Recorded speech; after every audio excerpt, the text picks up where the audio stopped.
வாழ்க வையகம், வாழ்க வையகம், வாழ்க வளமுடன்.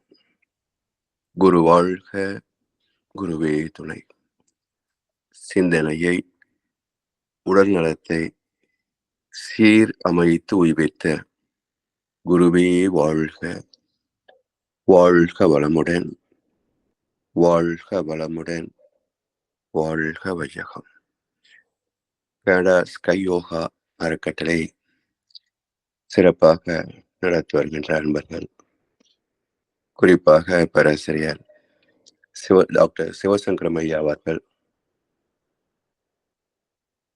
மற்றும் இந்த நிகழ்ச்சியில் தொடர்ந்து சிறப்பித்து வருகின்ற ஆன்மீக அன்புள்ளங்கள் அனைவருக்கும் அருட்தந்தை வேதாத்ரி மகர்ஷியர்கள் சார்பாக வாழ்க வளமுடன் என்ற வாழ்த்துக்களையும் எனது அன்பு கலந்த பணிவான வணக்கத்தையும் சமர்ப்பித்து குருவின் குரல் தொடர் சிந்தனையின் 19ஆம் பாகத்தை ஆசை சீரமைத்தல் பற்றிய 3வது அமர்வில் இந்த பயிற்சியை பற்றிய கருத்துக்களை இப்போது நாம் சிந்திக்கின்றோம். பொதுவாக இன்றைக்கு சமுதாய நீதியே மணி கல்ச்சர், பணத்தை மட்டுமே மையமாக கொண்டு வாழ்கின்ற ஒரு ஓட்டம். இதனுடைய தன்மை என்ன என்றால், yesterday's luxuries became today's necessity. Today's luxuries will become tomorrow's necessities. நேற்றைய ஆடம்பர பொருட்கள் எல்லாம் இன்றைக்கு அத்தியாவசிய தேவைகளாகிவிட்டன. இதே போல் இன்றைய ஆடம்பர பொருட்கள் எல்லாம் நாளைக்கு எல்லோருக்கும் அத்தியாவசியமான பொருட்களாக மாறி போகும். உதாரணமாக, ஒரு கைபேசி கூட ஒரு காலத்துல மேல்தட்டு வர்க்கம் மட்டுமே வைத்திருந்தது.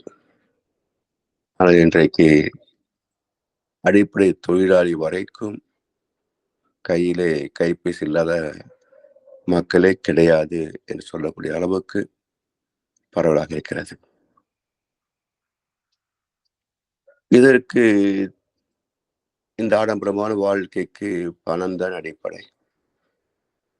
அப்ப அதை நோக்கியே நகர்கின்ற போது இயற்கை வளங்கள், இயற்கை நியத்தி, தர்மம், ஒழுக்கம் எதையும் பின்பற்ற முடியாது. எனவே ஆசையை சீரமைத்து இயற்கை நீதிப்படி நமக்கு எது வருகிறதோ அதை ஏற்றுக்கொள்ளக்கூடிய மன பக்குவத்தை உருவாக்கி கொள்ள வேண்டும். அதற்கு துணை செய்வது தவம். Meditation makes the mind receptive to reality என்றும் சொல்வார்கள். அதாவது யதார்த்த வாழ்க்கையை ஏற்றுக்கொள்ளக்கூடிய மன பக்குவத்தை தருவது தவம். சரி, நாம் விரும்பினாலும் விரும்பாவிட்டாலும் இந்த உலகத்தில் அது நடந்து கொண்டேதான் இருக்கிறது. இதை நடத்தி வைப்பது யார் என்பதை சிந்தித்தால்தான் நமது கையில் பெரும்பாலும் எதையும் நிறுத்தக்கூடிய, மாற்றியமைக்கக்கூடிய வாய்ப்பு இல்லை என்பது தெரியும். எனவே நமது ஆசைகளை நாமே நிறைவு செய்து கொள்வது,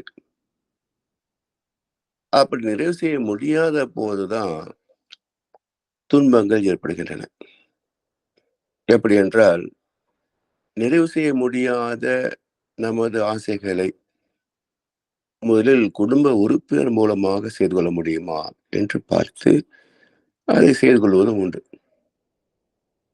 அவர்களால் முடியாததை அந்தந்த தொழிலில் திறமை உள்ளவர் மூலமாக கூலி கொடுத்து அதை செய்து நிறைவேற்றுகிறோம். இதுவும் முடியாத போது அரசாங்கத்தின் மூலமாக, சட்டத்தின் மூலமாக செய்து கொள்ளக்கூடிய சிலவற்றையும் செய்து கொள்கிறோம். இப்படி எல்லா வகையிலையும் நிறைவு செய்ய முடியாத ஆசைகள் அதுவும் ஏராளம் உண்டு மக்களிடத்துல. அதையெல்லாம் கொடுப்பதற்கு ஒருவர் இருக்கிறார் என்ற நம்பிக்கை எல்லா பக்தர்களிடத்திலும் இருக்கும். அதனால்தான் இந்த கோவிலு கோவிலில் கூட்டம் கூடுவதை பற்றி இங்க தமிழ்நாட்டில ஒரு பெரிய ஆதீனத்தின் தலைவர் சொன்னார். கோவில்களிலே கூட்டம் பெருகிவிட்டது, ஆனால் ஒழுக்கம் குறைந்து விட்டது என்றார்.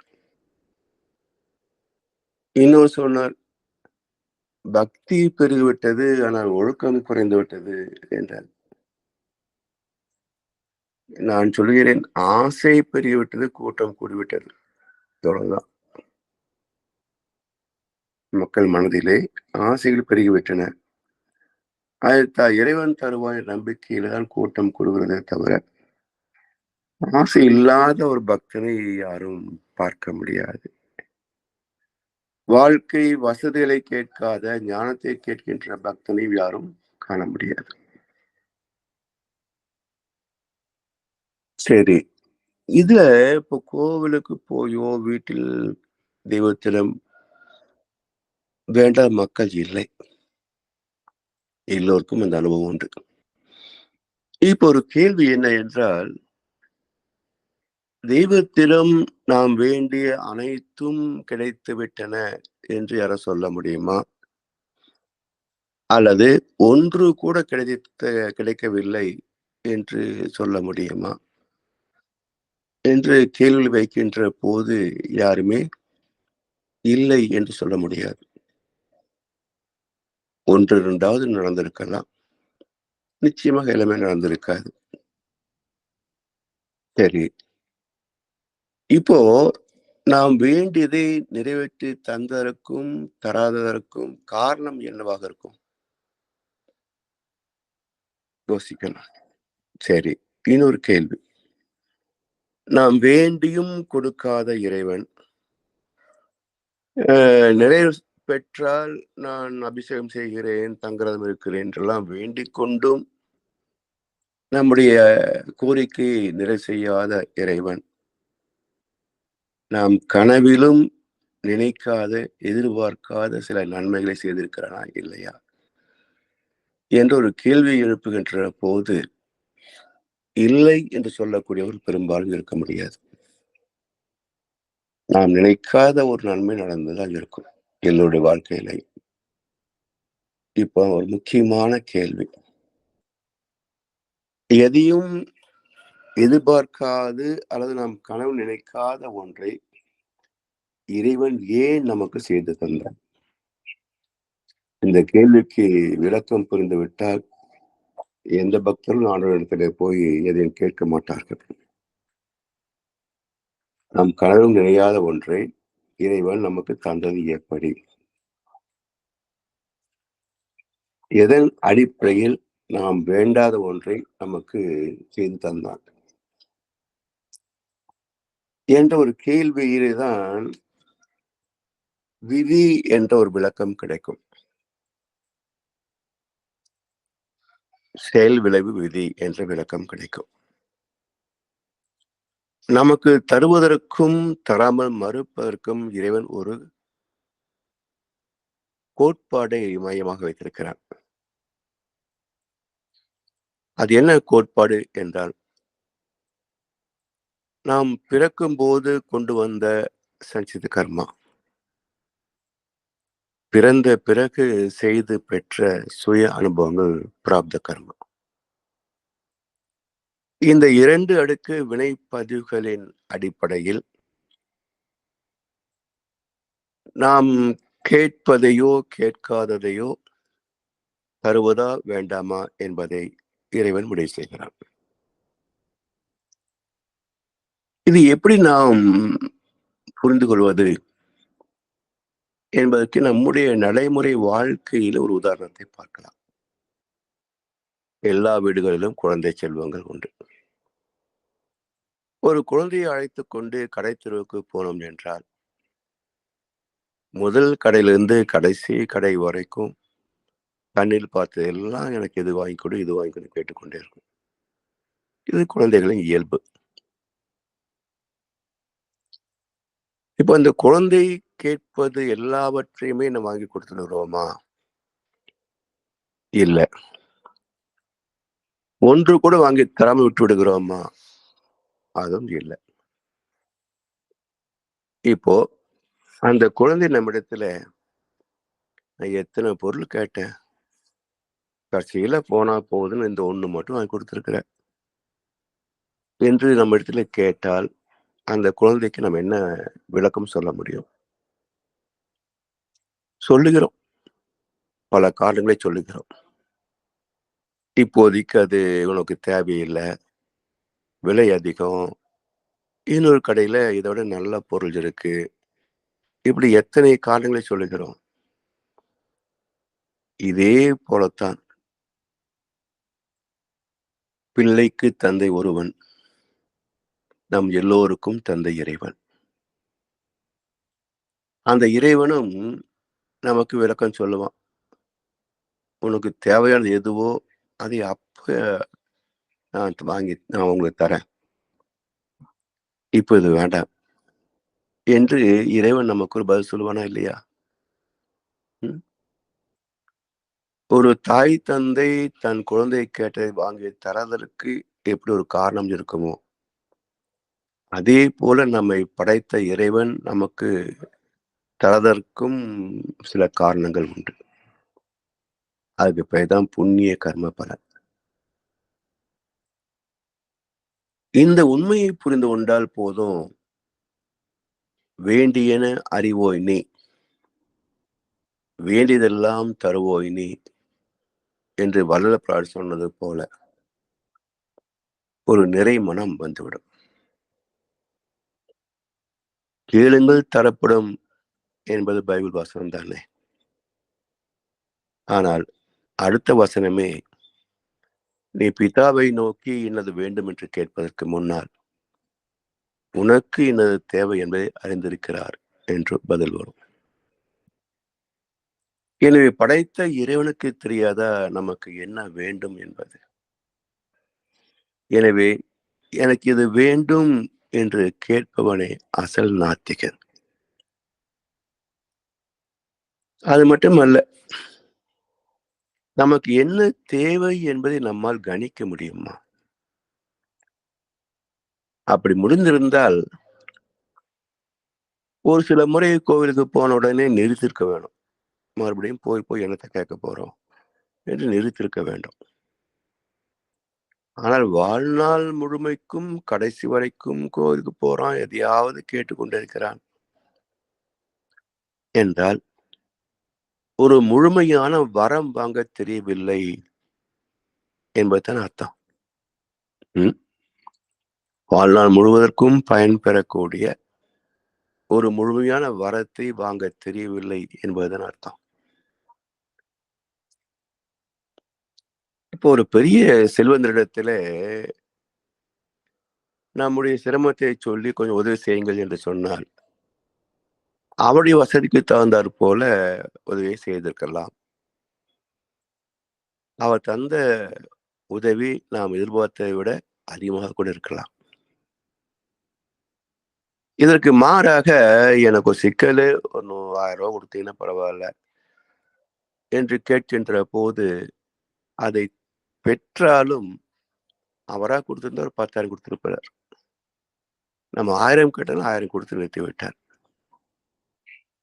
இதைப் போல என்னை படைத்த இறைவா எனக்கு என்ன தேவையோ நீ கொடு என்று விட்டிருந்தால், இறைவன் கொடுப்பது பெரிதாக கூட இருந்திருக்கலாம். ஆனால் நாமே முடிவு செய்து எனக்கு இன்னதை கொடு, இன்னதை கொடு என்று கேட்பதனால், ஒருவேளை இறைவன் கொடுத்து விட்டாலும் கூட, அவருடைய விருப்பப்படி கிடைத்திருப்பதை விட இது குறைவுதானே.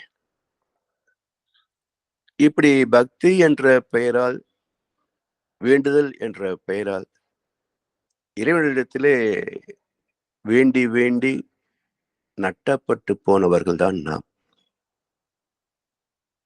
இல்லையா? ஏன்னா, இறைவனிடத்திலே இல்லாதது என்ன? அவன் அருளாலே அவன் தாள் வணங்கினால், நமக்கு எல்லா வளங்களும் இயல்பாக வந்து சேரும். அவரவருடைய வினை பயன்படி. எனவே கல்லினுள் தேரைக்கும் கருப்பை உயிருக்கும் உள்ளுணவே தந்து காக்கும் தயாளன் என்றார்கள் என்னுடைய கருணையை உணர்ந்த ஞானிகள். நாமாக பணம், அழகு, பதவி எல்லாம் இருந்தால்தான் மக்கள் நம்மை மதிப்பார்கள் என்ற ஒரு போலி திரையிலே மக்கள் சிக்கியிருக்கிறார்கள். இது விலகுகின்ற வரைக்கும் வேண்டுதல்களும் எதிர்பார்ப்புகளும் குறைவதற்கு வாய்ப்பு இருக்காது.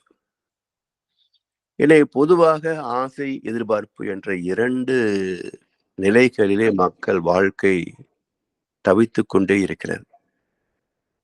சாமி சொல்லுவாங்க, இந்த 2 விஷச்செடிகளையும் மனம் என்ற வீட்டிலிருந்து கலைந்து அகற்றிவிட்டால் வாழ்க்கை ஆனந்தமே.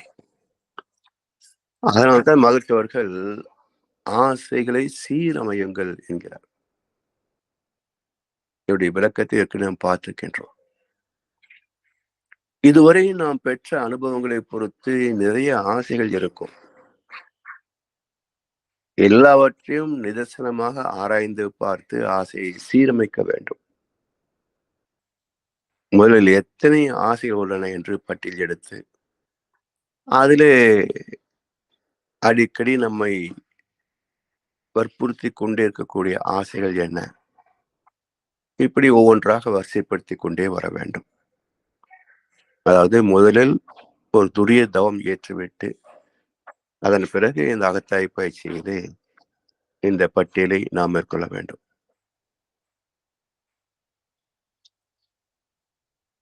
இந்த பயிற்சியை செய்வதற்கு கொஞ்சம் நேரத்தை ஒதுக்கிவிட்டோம் என்றால் மனம் மிக லேசாக தெளிவாக அவருடைய கடமைகளை செய்ய முடியும். எதற்கு தேவையில்லாமல் இத்தனை ஆசைகளை சுமந்து கொண்டிருக்கிறோம் என்ற தெளிவு நமக்கு பிறக்கும். எத்தனை வசதிகள், வாய்ப்புகள் இருந்தாலும் அவற்றை அனுபவிப்பது மனம்தான். மனதுக்கு போதுமென்ற நிறைவு வராத வரைக்கும் வாழ்க்கை என்பது யானை பசிக்கு சோளப்பொறி போட்ட கதையாகத்தான் இருக்கும் என்பார் மகர்ஷி அவர்கள். கேட்க நினைக்காத மனம், அந்த ரகசிய இடம் ஒன்றுதான் உள்ளது. அந்த துரியாதீத நிலையிலே மனதை சேர்த்து விட்டால் பிறகு அது வேறொன்றையும் கேட்காது. இதற்கு என்ன செய்ய வேண்டும் என்றால், கண்ணதாசன் அற்புதமான ஒரு 4 வரிகளை தந்திருக்கிறார். கேள்வி வரும் போது பதில் ஒன்று வேண்டும். வாழ்க்கையிலே நமக்கு எத்தனையோ நம்முடைய அறிவுக்கு எட்டாத கேள்விகள் உண்டு. அதற்கு யார் பதில் சொல்ல முடியும்? ஞானிகள் அதற்கான காரணத்தை வெளிப்படுத்த முடியும். மற்ற நம்மை போன்ற சக மனிதர்களுக்கு அதற்கான திறமை எங்கே? அப்போ சோதிடர்கள் பரிகாரம் செய்ய சொல்வார்கள், பூசாரிகள் பூஜை புனஸ்காரம் செய்ய சொல்வார்கள். எத்தனை பேருக்கு ஆசைகள் நிறைவேற்றது? எனவே இதுக்கான காரணத்தை தெரிந்து கொள்ள வேண்டும் என்றால் துரியாதீத தவத்திலே ஒன்றுகின்ற போது நம்முடைய அத்தனை கேள்விகளுக்கும் விடை கிடைக்கும். அப்போ கேள்வி வரும்போது பதில் கிடைக்கின்ற இடம் துரியாதீதம்.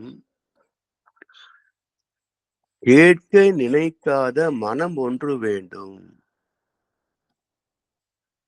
அந்த மனம்தான் நிறை மனம் என்கிறார் மகர்ஷி அவர்கள். நிறைவான மனம். அந்த நிறைவான மனதை எப்படி பெற முடியும் என்றால், வாழ்வை உனதாக நீ வாழ வேண்டும். அதாவது நமக்கு என்ன வேண்டும் என்பதை நாம் தான் முடிவு செய்ய வேண்டுமே தவிர சமுதாயம் நமக்கு அறிவுரை சொல்லவோ வற்புறுத்தவோ கூடாது.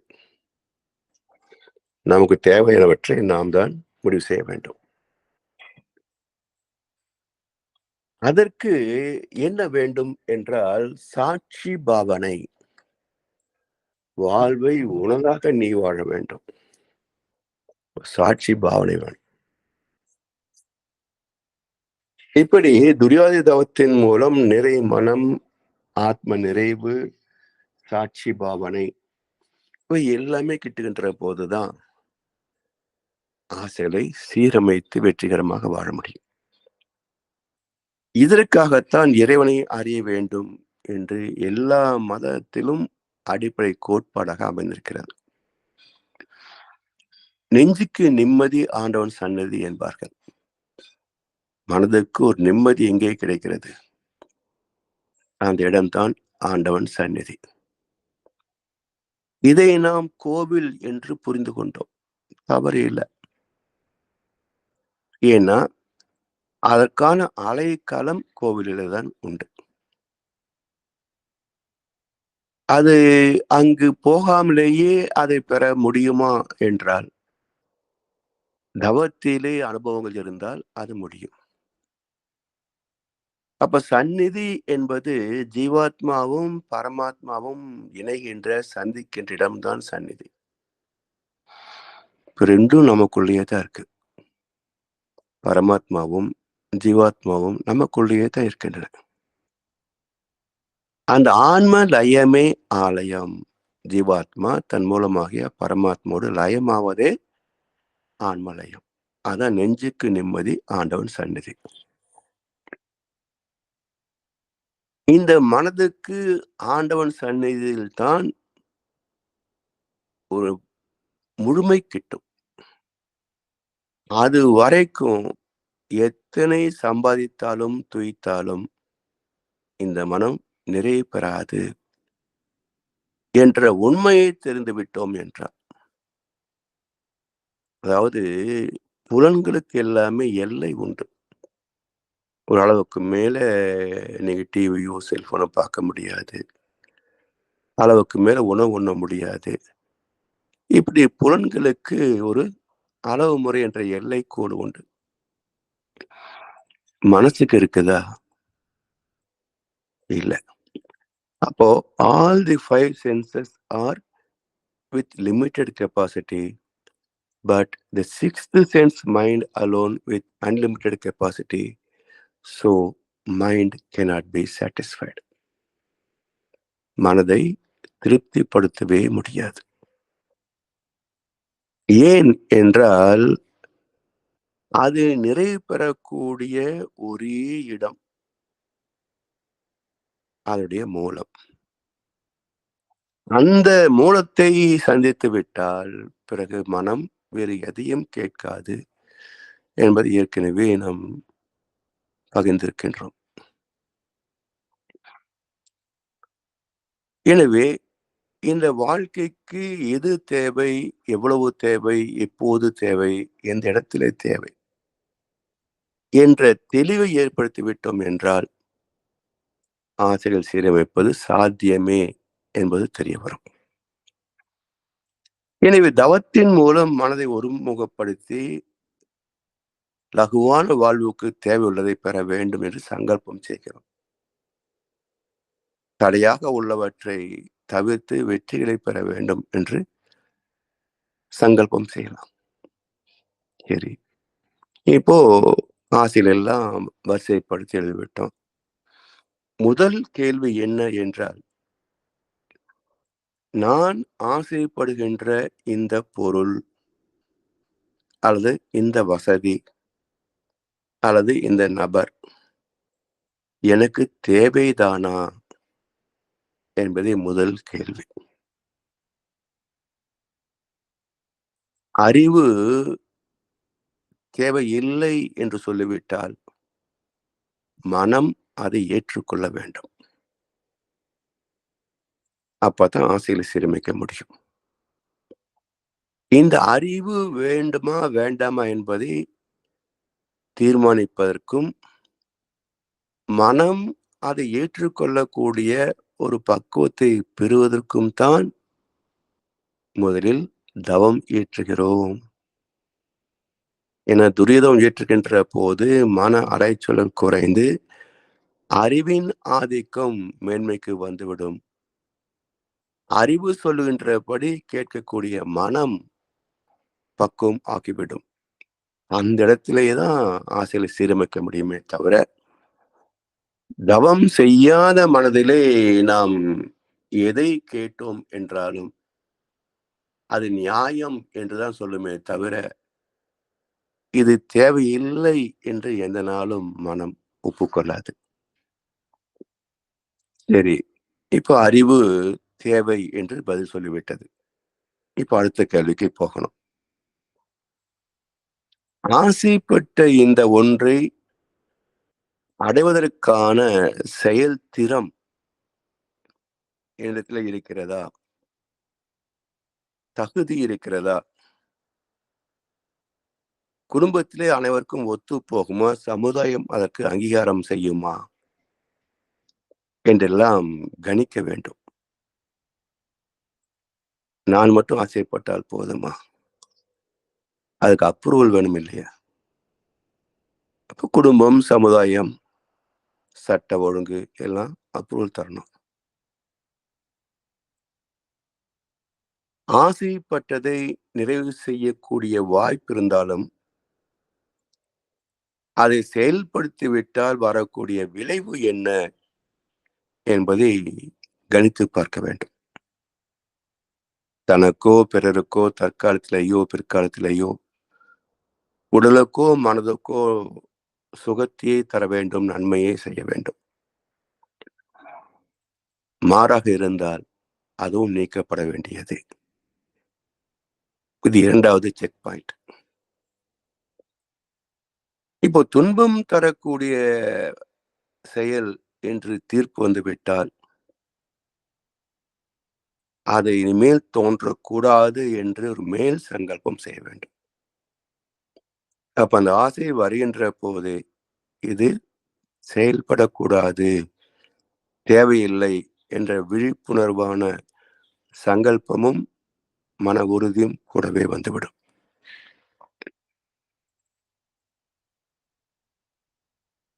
அடுத்தது இவற்றெல்லாம்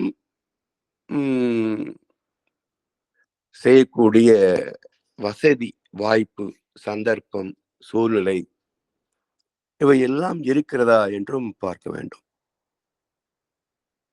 என்றால் வாய்ப்பு இல்லாமல் ஆசைகளை மட்டுமே பட்டோம் என்றால் அது நிறைவேறுவதற்கான சாத்தியக்கூறு மிகவும் குறைவு. சரி, அப்படியே இது சரி என்று ஏற்கப்பட்டு விட்டாலும் அது உடனே அடைய முடியுமா? முடியாது.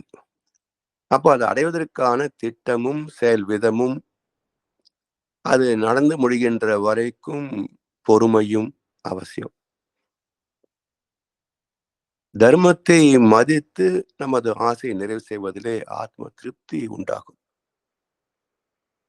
உடலை கொண்டுதான் மனதுக்கு நிறைவளிக்க முடியுமே தவிர வேறு எந்த வகையிலையும் மன நிறைவு சாத்தியமில்லை. எனவே மகிழ்ச்சி ஒரு கவி சொல்கிறார்கள், எச்செயலும் மூலமெனும் எண்ணத்தாலாம் இன்ப துன்ப காரணமும் அதுவேயாகும். இச்சையினும் தீ எழுந்து எரியும் போது இயங்கும் உடல் கருவிகளால் அறிவை கொண்டு அச்சமர அனுபவித்தே அணைக்கலாகும். அதை தவிர வேறு வழி இல்லை. அதனால் நச்சு விலை இச்சைகளை விளைவிக்காத நல்ஒழுக்க வாழ்க்கைக்கு முறை வகுத்தேன் மனவளக்கலை என்று அற்புதமான ஒரு கவியை தந்திருக்கின்றார்கள். எனவே எண்ணமே அனைத்திற்கு மூலம் என்பதை எண்ணம் ஆராய்தல் பயிற்சியிலே பார்த்தோம். அந்த எண்ணத்தின் முதல் பரிமாணம் தான் ஆசை. எனவே எச்செயலுக்கும் மூலமான எண்ணத்தின் விளைவே சுக துக்கத்திற்கு காரணம். எழுந்த ஆசை நிறைவேறுவதற்கு எல்லா விதமான வசதி வாய்ப்புகளும் உள்ளது என்றால் இன்பம். ஆனால் ஆசைப்பட்டது நிறைவேற வாய்ப்பு இல்லை எனும் போது அதை ஏற்றுக்கொண்டு விட்டால் மட்டுமே சுகப்படலாம். இதற்கு என்ன ஒரு துவக்கம்? எப்படி அதை சீரமைப்பது என்கின்ற போது, இப்போ எத்தனையோ பழக்க வழக்கங்களில் வைத்திருக்கிறோம். அதிலே தொடர்ந்து அதை செய்து கொண்டு இருக்கிறோம். ஆனால் நிறைவு பெறவே முடிவதில்லை. இப்ப என்ன செய்வது என்ற ஒரு கேள்வி வருகின்ற போதுதான், ஜென் தத்துவத்திலே ஒரு அற்புதமான கோட்பாடு உண்டு. அதே மகரிஷி அவர்கள் நமக்கு இங்கே சொல்லியும் இருக்கிறாங்க. ஒரு கோப்பை தேநீர் அருந்துவதாக இருந்தாலும் கூட, எல்லாம் பிரமம் தானே. இந்த உலகமே இறைவனின் மாயத் தோற்றம் அன்றி வேறில்ல.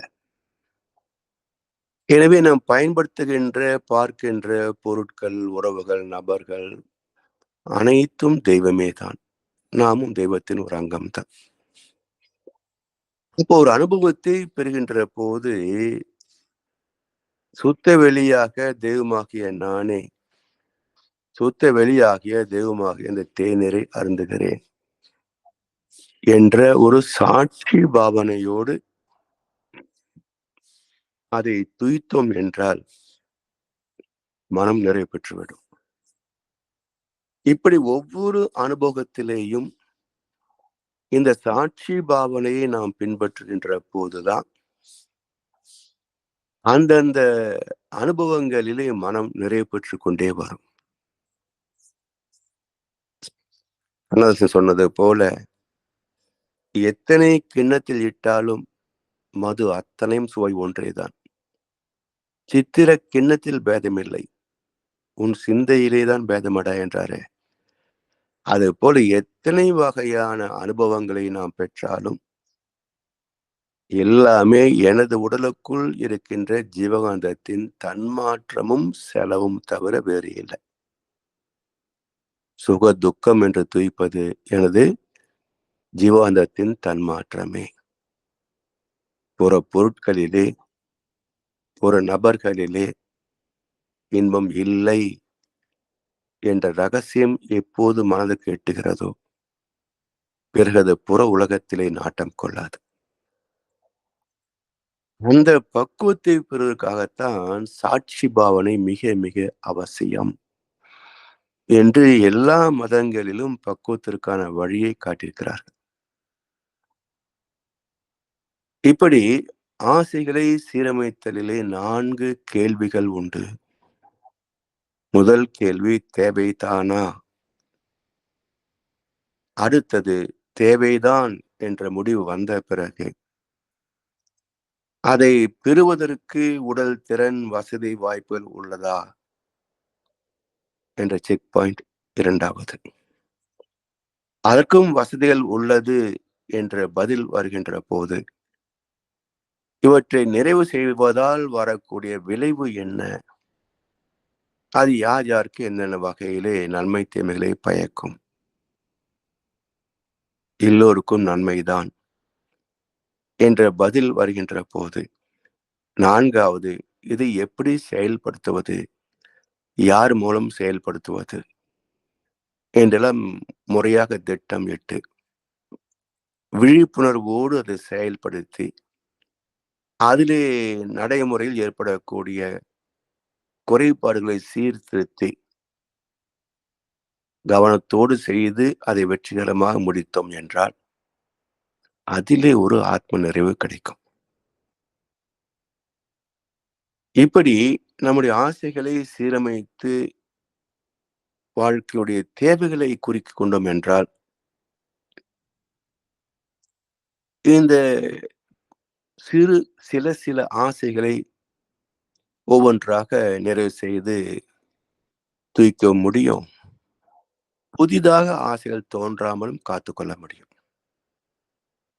இப்படிப்பட்ட அகத்தாய்வு பயிற்சியை தவிர வேறு எந்த வகையிலாவது நம்மை நாம் திருத்தி அமைத்துக் கொள்ள முடியுமா என்றால் சாத்தியமே இல்லை என்பதுதான் நமது அனுபவமும் சரித்திர உண்மைகளும்.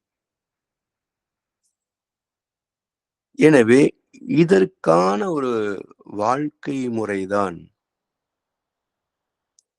ஆன்மீகம். ஏனென்றால் ஆன்மீகம் நம்முடைய மேன்மைகளை தூய்ப்பதற்கு தடை செய்வதே இல்லை. மாறாக துன்பத்தை தரக்கூடிய பேராசைகளைத்தான் அது சீரமைக்க சொல்கிறதே தவிர, நம்மால் நிறைவு செய்யக்கூடிய, சாதிக்கக்கூடியவற்றை பற்றி அது தடை செய்யவே இல்லை. எனவே ஆசைகளை சீரமைத்து முறையோடு செயல்படுத்தி இந்த வாழ்க்கையை நாம் வெற்றிகரமாக அமைத்துக் கொள்வதற்கு தவம் அறமே துணையாமே. தவத்தினால் பெற்ற பக்குவமும் வேண்டும், அகத்தாய்வினால் தத்துவ விளக்கத்தால் பெற்ற மனப்பக்குவம் வேண்டும். ஏனென்றால் மனதின் பலவீனத்தை நீக்கி மன உறுதியை தருவது தவம். எதில் ஆசை வைப்பது, எதில் ஆசை வைக்கக்கூடாது என்று தீர்வு தருவது அகத்தாய்வு.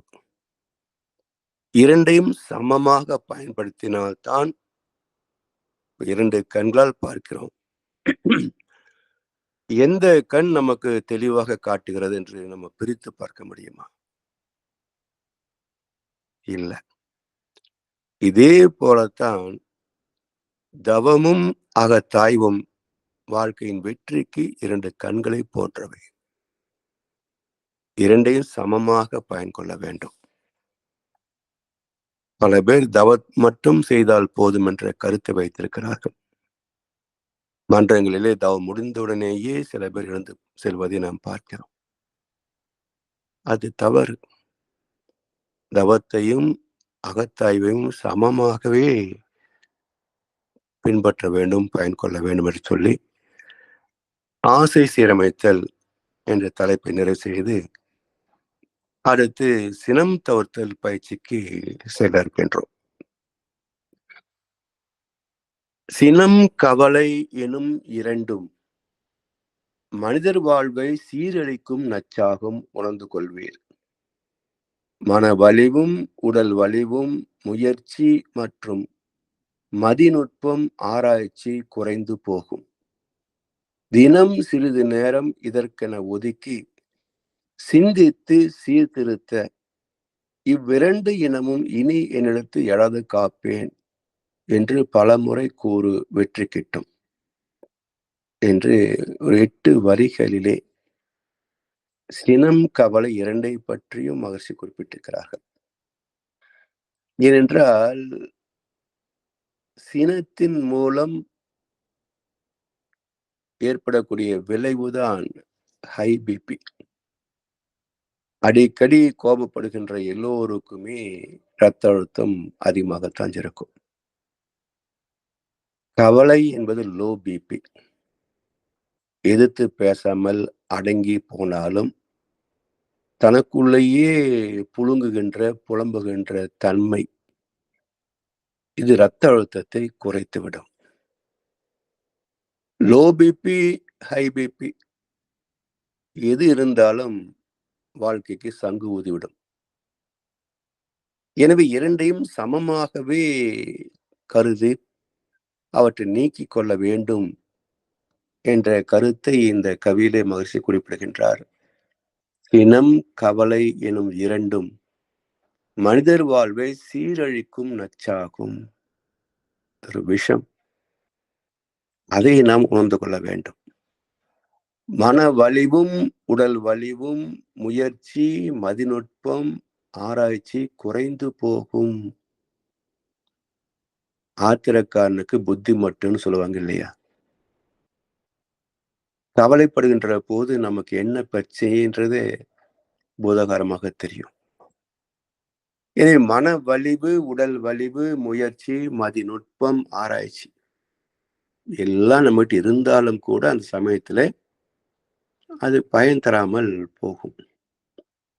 எப்படி மரண தருவாயில் கர்ணனுக்கு பிரம்மாஸ்திர மந்திரம் மறந்து போனதோ, அதுபோல் நம்முடைய திறமைகளே உணர்ச்சி வயப்பட்ட நிலையிலே நமக்கு பயன்படாமல் போகும்.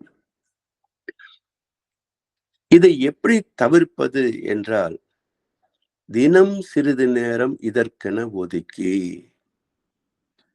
இப்போ சினம், கவலை, ஆசை இல்லாத மனிதனே கிடையாது. அப்ப எல்லோரும் தவம் செய்துதான் ஆக வேண்டும். எல்லோரும் அகத்தாய்வு செய்துதான் ஆக வேண்டும். வாழ்வின் சுகத்தை மட்டுமே நேசிக்கின்ற, விரும்புகின்ற ஒவ்வொரு பக்தனும் தவம் செய்தாக வேண்டும், அகத்தாய்வு செய்தாக வேண்டும். எனக்கு எதுவும் தேவையில்லை என்று வந்துவிட்டால் தவம் செய்ய வேண்டாம். அப்புறம் இருக்கு தவம். இல்லறத்தானுக்குத்தான் தவம் வேணுமே தவிர, துறவறத்தாருக்கு எதுக்கு தவம்? தேவையே இல்லை. அதனால் தினம் சிறிது நேரம் இதற்கென ஒதுக்கி, தவத்திற்கும் தற்சோதனைக்கும் என்று நேரம் ஒதுக்கி, சிந்தித்து சீர்திருத்து இவ்விரண்டும் இனிமேல் என்னிடத்து எழாமல் காப்பேன் என்ற சங்கல்பத்திலே உறுதி பெற வேண்டும்.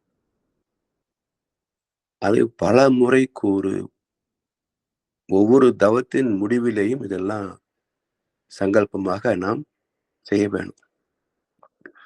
அப்போ வாழ்க்கை வெற்றிகரமாக அமைந்து போகும். சரி. வள்ளுவ பெருந்தகை சினம் என்று அதிகாரம் தந்திருக்கிறாரா என்று பார்த்தீங்கன்னா, இல்ல. வெகுளாமை என்று பாசிட்டிவா தலைப்பை தந்திருப்பார். சினம் என்ற தலைப்பு இல்ல. வெகுளாமை என்றுதான் தலைப்பு. சினம் படாதீங்க, கோவப்படாதீங்க. அப்போ சினம் என்பது தீய சொல், தீய குணம். வெகுளாமை, பொறுமை என்பது நற்பண்பு. எனவே ஞானிகள் பொதுவாக பாசிட்டிவ், ஆக்கப்பூர்வமாக தான் பேசுவார்களே தவிர தீய சொற்களை பயன்படுத்த மாட்டாங்க. எனவே இந்த அதிகாரத்திற்கு வெகுளாமை என்று தலைப்பிட்டு அதிலே 10 குறட்பாக்களை தந்திருக்கிறார். நகையும் உவகையும் கொல்லும் சினத்தின் பகையும் உளவோ பிற. அதாவது ஒரு சிரிப்பு, ஒரு அக மகிழ்வு இருந்தால்தான் வெளியே மற்ற இடத்திலே நாம் பேசுகின்ற போது முகத்திலே மகிழ்ச்சி வெளிப்படும். உள்ள ஏதோ ஒரு பிரச்சனை ஓடிட்டு இருக்கு வச்சுங்களேன், நண்பரை வந்தா கூட வாங்க என்றுதான் கூப்பிடுவோமே தவிர, வாங்க வாங்க எப்படி இருக்கீங்க என்று அழைக்க மாட்டோம். பேதம் இருக்கு. அப்போ அக மகிழ்வு எப்போதும் இருந்தால்தான் புறத்திலே புன்சிரிப்பு, வாய் விட்டு சிரிக்கக்கூடிய, மனம் விட்டு சிரிக்கக்கூடிய அந்த பக்குவம் நமக்கு ஏற்படும். எனவே நகையும் உவகையும் கொல்லும் சினத்தின் பகையும் உளவோ பிற. இந்த இரண்டையும் கொன்று விடுகின்ற கோபத்தை காட்டிலும் நமக்கு வேறு யார் பகையாக இருக்க முடியும் என்று கேட்கிறார் வள்ளுவர். உடலில் உள்ள அத்தனை நரம்புகளும் முறுக்கேறினால்தான் முகத்தில் சினம் வெளியப்படும். எனவே உள்ளேயும் கெடுத்து முகத்திலும் கொடூரத்தை காட்டுகின்ற சினத்தை விட வேறு வலிமை மிக்க எதிரியோ பகையோ இல்லை என்கிறார் வள்ளுவர். இப்போ சினம் வருகின்ற போது நான் வேறு சினம் வேறா என்ற ஒரு கேள்வி கேட்டு பாருங்களேன். புணரின் வெகுளாமை நன்று என்று ஒரு கோட்பாடு சொல்லுவார். புணரின் வெகுளாமை நன்று. புணர்ச்சி என்பது ஆண் பெண் சேர்க்கை அல்லவா? அந்த சேர்க்கையிலே உச்சம் என்ன? ஈருடல் ஓர் உயிர் என்கிறோம். அப்ப இரண்டு ஒன்றாகி போன நிலையைத்தான் புணர்ச்சி என்று பெயர். இப்போ கோபம் வேறு நான் வேறாக இல்லை, இரண்டும் ஒன்றாகி போகணும். இதுவும் ஒரு வகை புணர்ச்சி தான். எனவே சினம் வருகின்ற போது சினம் வேறு நான் வேறு அல்ல, நானே சினமாக மாறிவிட்டேன். நானே சினமாக மாறிவிட்டேன். எனவே புணரின் வெகுளாமை நன்று. கோபப்படாமல் இருப்பது சிறப்பு. மகாகவி பாரதியார் சொல்றார், நாணத்தை, கவலையினை, சினத்தை, பொய்யை, அச்சத்தை, வேட்கதனை அழித்து விட்டார். அப்போதே சாவும் அங்கே அழிந்து போகும். மிச்சத்தை பின் சொல்வேன், சினத்தை முன்னே வென்றிடுவீர், மேதினில் மரணம் இல்லை என்று தீர்ப்பு தருகிறார். எல்லா தீய குணங்களை விட முதன்மையான தீய குணம் எது என்றால் கோபம். எனவே சினத்தை முன்னே வென்றிடுவீர், மேதினில் மரணமே இல்லை என்று தீர்ப்பளித்தார் பாரதியார். இதே கருத்தை வள்ளுவர் சொல்றார், தன்னைத்தான் காக்கின் சினம் காக்க, காவாக்கால் தன்னையே கொல்லும் சினம். இப்போ எந்த மனிதனுக்காவது இறப்பு பிடித்திருக்கிறதா? மரணத்தை வரவேற்கக்கூடிய மனிதனை பார்க்க முடியுமா? மரணத்தை வரவேற்கக்கூடிய மனிதனை பார்க்க முடியுமா? ஞானிகள் வேறு, அவங்க நிலைய வேற. மற்ற மனிதர்களுக்கு மரணத்தை நேசிக்கின்ற தன்மை உண்டா? இல்லை. எல்லோருக்கும் வாழ வேண்டும் என்பதுதான் அடிப்படை எண்ணமே, கருத்தே, உணர்வே அப்படித்தான். வாழ பிறந்த சீவன்கள் தானே தவிர மரணிக்க விரும்பாது. அப்போ அது தகுந்தாற்போல் நம்மை சீர்படுத்திக் கொள்ள வேண்டும் இல்லையா? ஆசை மட்டும் இருக்கு, சாகவே கூடாதுன்னு. ஆனா செய்வது அனைத்தும் முரண்பட்ட செயல்கள் என்றால் எப்படி எதிர்பார்த்தது கிடைக்கும்? ஒரு நோக்கத்தை வகுத்து கொண்டோம் என்றால் அதை எட்டக்கூடிய வகையிலே செயல்பட்டால் தானே முடியும். உடல் நலம் வேண்டும் என்று கேட்டுக்கொண்டே கண்டதை மென்று கொண்டே இருந்தால் உடல் நலம் எப்படி இருக்கும்? வியாதிகள் தான் வரும். இப்படி எல்லோருக்கும் நல்லது நாடி ஆசை உண்டு. இப்போ சமீபத்துல இங்க பார்க்கக்கூடிய பல வாட்ஸ்அப்கள்ல மரம் நடுவோம் மெசேஜ் மட்டும்தான் வருது. செயலை இறங்கி நட்டாத்தானே பிரச்சனை தீரும். அப்ப வெறுமனே எண்ணம் வந்திருக்கிறது, மரம் நட வேண்டும், மரத்தை வெட்டக்கூடாது. இது பயன் தருமா? இறங்கி மரத்தை வெட்டணும், நடணும், வெட்டக்கூடிய வாய்ப்புகள் எல்லாம் தவிர்க்கணும். தேவையற்ற சடங்கு சம்பிரதாயம் மூலமாக மரத்துடைய இலைகளை பறித்து வீணாக்குகின்ற சடங்குகளை சீர்படுத்தணும். மாரியம் பண்டிகை வந்ததுன்னா ஊர்ல இருக்கிற எல்லா வேப்ப மரமும் மொட்டையாயிரும். அந்த இலை அங்கேயே இருந்தா நமக்கு நோய் எதிர்ப்பு சக்தி உள்ள காற்றை கொடுத்து கொண்டிருக்கும். இப்ப என்ன அலங்காரம் வேண்டி கிடக்கு? கொடியை கட்டுங்களா அலங்காரம் வேணும்னா? இப்படி சிந்தித்து பார்த்து சீர்திருத்தினால் மட்டுமே நாம் எதிர்பார்க்கிற நன்மை வருமே தவிர வெறும் எண்ணம் மட்டுமே நமக்கு சாதனைகளை தந்துவிடுமா? எனவே தன்னைத்தான் காக்கின் சினம் காக்க, காவாக்கால் தன்னையே கொல்லும் சினம். எப்படி என்றால், மிகினும் குறையினும் நோய் செய்யும் என்றார் வள்ளுவ பெருந்தகை. இந்த உடம்புல 5 ஓட்டம் மகிழ்ச்சி பேசுவார். 3 ஓட்டங்களை சித்த ஆயுர்வேத மருத்துவத்துறை பேசும். வாதம், பித்தம், சிரத்தும் என்று சொல்வார்கள். அதாவது காற்றோட்டம், வெப்ப ஓட்டம், இரத்த ஓட்டம் என்று 3 ஓட்டங்களை சித்த ஆயுர்வேத வைத்தியம் பேசும். மகர்ஷி அவர்கள் இதனோடு உயிர் ஓட்டம், காந்த ஓட்டம் என்று 2 இணைக்கிறார்.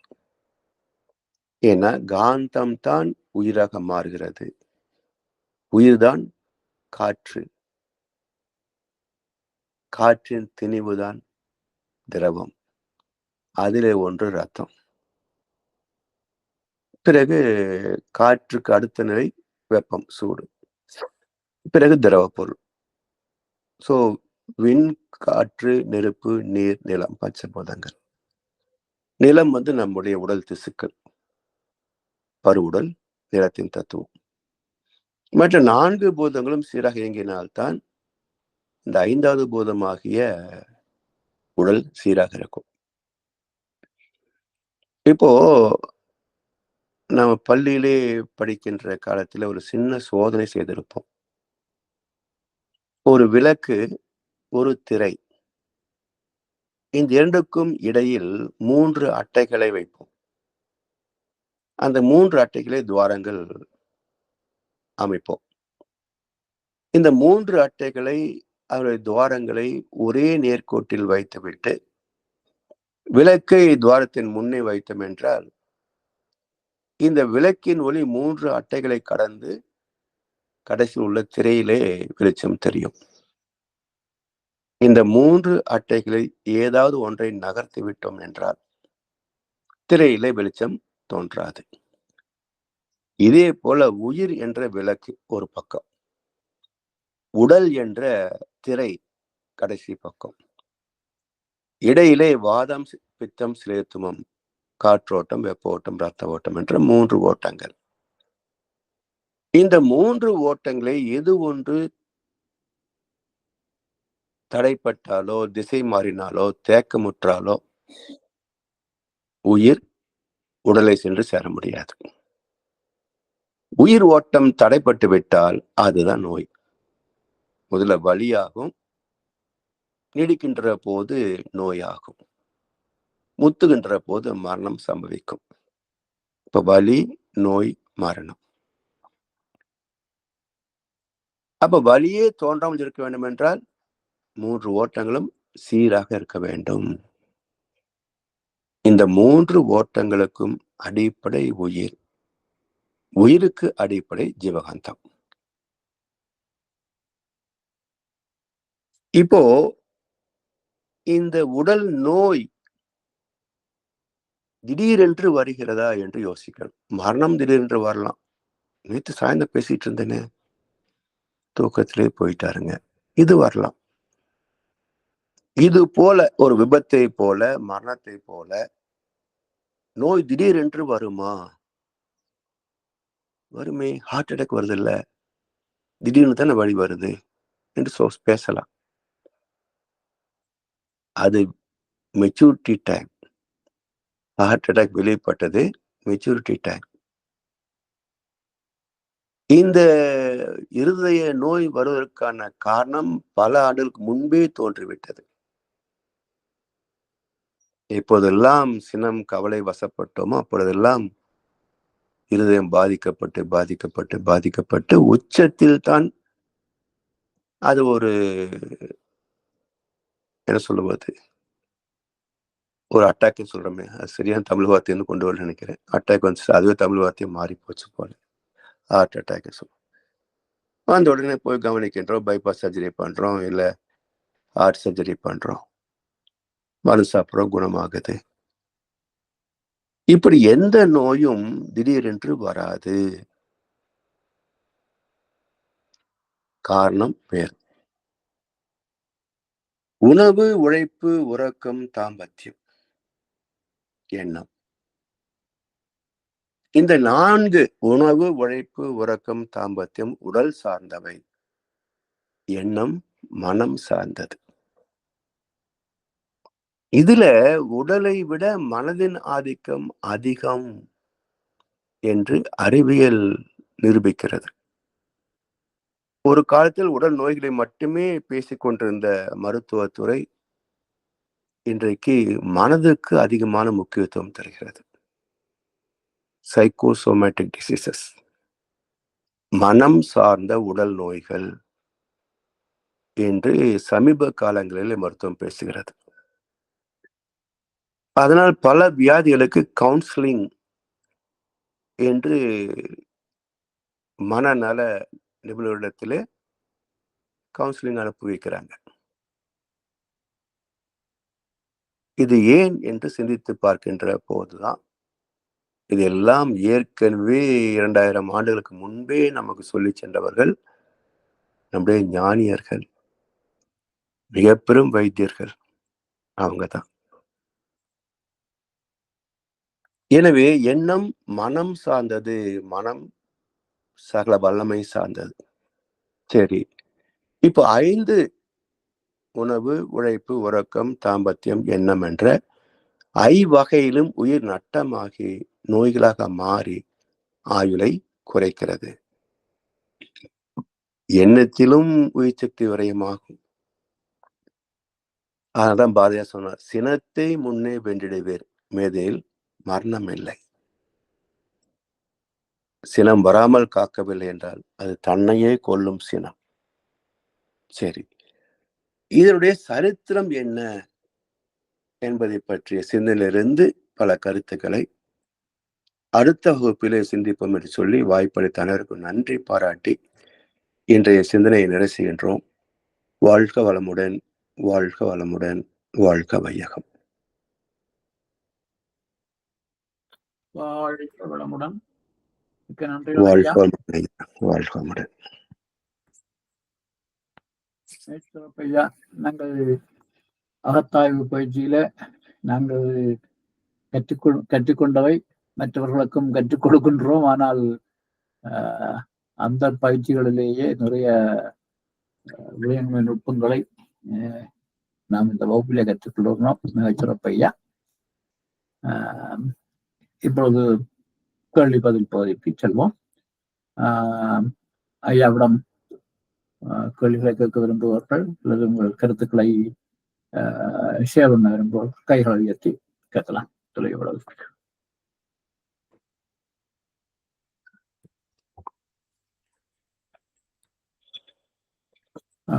நானே ஆரம்பிக்கிறேன் ஐயா. சொல்லுங்க ஐயா. ஒன்று ஐயா, நீங்கள் ஓரளவுக்கு விளங்கப்படுத்திருக்கிறீங்க. அந்த சாட்சி பாவனை நாம் செய்கின்ற ஒன்றிலும் சாட்சி பாவனை வேண்டும் என்று சொல்லி குறிப்பிட்டீங்க. அந்த சாட்சி பாவனையை எவ்வாறு ஒவ்வொரு விடயத்திலும் நாம் அதை கொண்டு வருவது என்பதை பற்றி கொஞ்சம் விளக்குங்கள் ஐயா. அதாவது இப்போ அந்த தேநீர் உதாரணம் சொன்ன பாருங்க ஐயா, இது போல ஒவ்வொரு அனுபவத்திலேயும் நாம் இறைவனோடு தான் தொடர்பு கொள்கிறோம். சூழ்ந்ததெல்லாம் கடவுள் என ஸ்ருதி சொல்லும். சூழ்ந்ததெல்லாம் கடவுள் என ஸ்ருதி சொல்லும். நிச்சயமாம் ஞானத்தை மறந்ததாலே நேருவதே மாணவருக்கு சினத்தி நெஞ்சில் என்று பாரதியார் இன்னொரு பாட்டு சொல்லுவார்.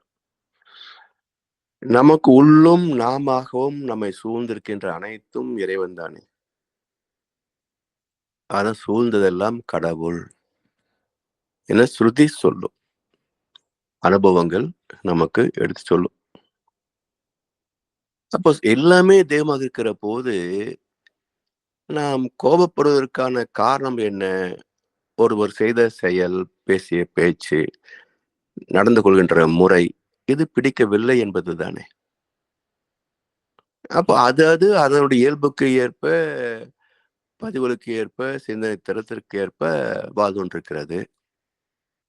இல்ல ஒருவருக்கொருவர் அறிவுரை, கருத்துரை பேசி, கலந்து பேசி கொஞ்சம் சீர்திருத்திக் கொள்வதற்கு முயற்சிகளை மேற்கொள்கின்றோம். இதிலே கேட்டு புரிந்து கொண்டு மாற்றி அமைத்துக் கொள்வர்கள் உண்டு, புரிந்து கொள்ள முடியாத ஜென்மங்களும் உண்டு. அப்ப எதை மாற்ற முடியுமோ அதை மாற்ற முயற்சி செய்வது, எதை மாற்ற முடியாதோ அதை ஏற்றுக்கொள்வது, இந்த 2 தான் நிம்மதியான வாழ்க்கைக்கு வழியே தவிர போராடி கொண்டே இருந்தால் வாழ்க்கை எப்படி இருக்கும்? குருச்சத்திரமாகத்தான் இருக்கும். இப்போ போராட்டம் வாழ்க்கை அல்ல, நிம்மதிதான் வாழ்க்கை. அந்த நிம்மதியை பெற வேண்டும் என்பதை அடிமனதிலே கொண்டு எல்லாமே இறைவன் தான் என்ற நினைவையும் கொண்டு நாம் தொடர்பு கொள்ளக்கூடிய, அனுபவிக்கக்கூடிய எந்த பொருளும் இறைவனே என்ற உணர்வு வருகின்ற போது இந்த சுத்தவெளி இந்த சுத்தவெளியோடு தொடர்பு கொள்கிறது. இந்த சுத்தவெளி அருந்துகிறது. அந்த சுத்தவெளி எனக்குள் 7 தாதுக்களாக உயிராக மாறுகிறது என்று எண்ணுகின்ற போது இது தத்துவ விசாரணை தானே. இந்த எண்ணத்தில், இந்த ஆராய்ச்சியில் மனவேகம் 14க்கு கீழே குறைந்து போகும். அப்போ சினம் வருவதற்கான வாய்ப்பு இருக்காது. எனவே எதை நாம் தொடர்பு கொண்டாலும் இது ஒரு மாயை, வாழ்க்கையே ஒரு மாயை. இந்த உடல் இன்னொரு உடலோடு தொடர்பு கொள்கிறது, அவ்வளவுதான். இந்த பக்கம் உடனே வந்து விடாது. கொஞ்சம் கொஞ்சமா செதுக்கி ஒரு சிற்பத்தை எத்தனை நாள்ல செய்ய முடியும்? பல மணி நேரம் உழைத்தால்தான் ஒரு நாளைக்கு சிற்பம் முழுமை பெறும். அதுபோல சீர்நிலையில் மனம் வைத்து வேண்டா பற்றை செதுக்கிக் கொண்டே இருக்கும் விழிப்பு வேண்டும் என்கிறார் மகரிஷி. அப்ப சீர்நிலையில் மனம் வைத்து, சீர் என்றால் இயற்கை சட்டம், தெய்வ நீதி. அப்ப தெய்வ நீதியோடு மனதை இணைத்துக் கொண்டு விட்டோம் என்றால் அந்த தெய்வ நீதி ஒவ்வொருவருக்குள்ளும் என்னென்ன நினைக்க வேண்டும், செய்ய வேண்டும் என்று செயல்படுத்தி கொண்டிருக்கிறது, அவரவர்களின் வினை பதிவுகளுக்கு தக்கவாறு. எனவே இன்னொன்றை குறை கூறுகிறோம் என்றால் தெய்வத்தை குறை கூறுகிறோம் என்றுதான் பொருள். ஏன்னா எல்லாமே தெய்வமாக இயங்கிக் கொண்டிருக்கின்ற போது, வாழ்ந்து கொண்டிருக்கின்ற போது, ஒரு பிம்பம் இன்னொரு பிம்பத்தை குறை சொல்கிறது, கொலை செய்கிறது என்றால் அது தெய்வத்திற்கு செய்கின்ற அவமானம் தானே. சோ இந்த தெளிவு வராத வரைக்கும் சினத்தை தவிர்க்க முடியாது. இதுதான் சாட்சி பாவனை. எங்கே தொடங்கணும் என்றால் உணவு அருந்துவதிலே தொடங்கி, குளிப்பதிலே தொடங்கி, குளிக்கின்ற போது கூட அந்த தண்ணீர் மேலே படுகிறதே, ஒரு வெப்பமோ ஒரு குளிர்ச்சியோ தோன்றுகிறதே, அதோடு இந்த நீரிலே உள்ள ஆற்றல் என் உடலுக்குள்ளே பாய்கிறது என்ற பாவனையோடு குளிக்கின்ற போது அதிலே பெறக்கூடிய ஆற்றல் அதிகம். வெறுமனே நீரை மொண்டு தலையில ஊற்றணும் என்று சொன்னால் அது விரயமே தவிர பயன் பெற முடியாது. இப்படி ஒவ்வொரு செயலிலேயும் இறைவனை கவனிக்கக்கூடிய ஒரு நுண்மை நிலைக்கு மனதை இறக்கிவிட்டோம் என்றால் பிறகு சிந்தனை ஆராய்ச்சியே வாழ்க்கையாக மாறி போகும். அதுக்குத்தான் சாட்சி பாவனைன்னு பேரு. அதை துவங்குகின்ற இடம் நம்முடைய அடிப்படை தேவைகளை நிறைவு செய்கின்ற போதே அந்த பாவனை கொண்டு வரணும். உணவு, உடலை பாதுகாக்கக்கூடிய, சுத்தம் செய்யக்கூடிய செயல்பாடுகள்,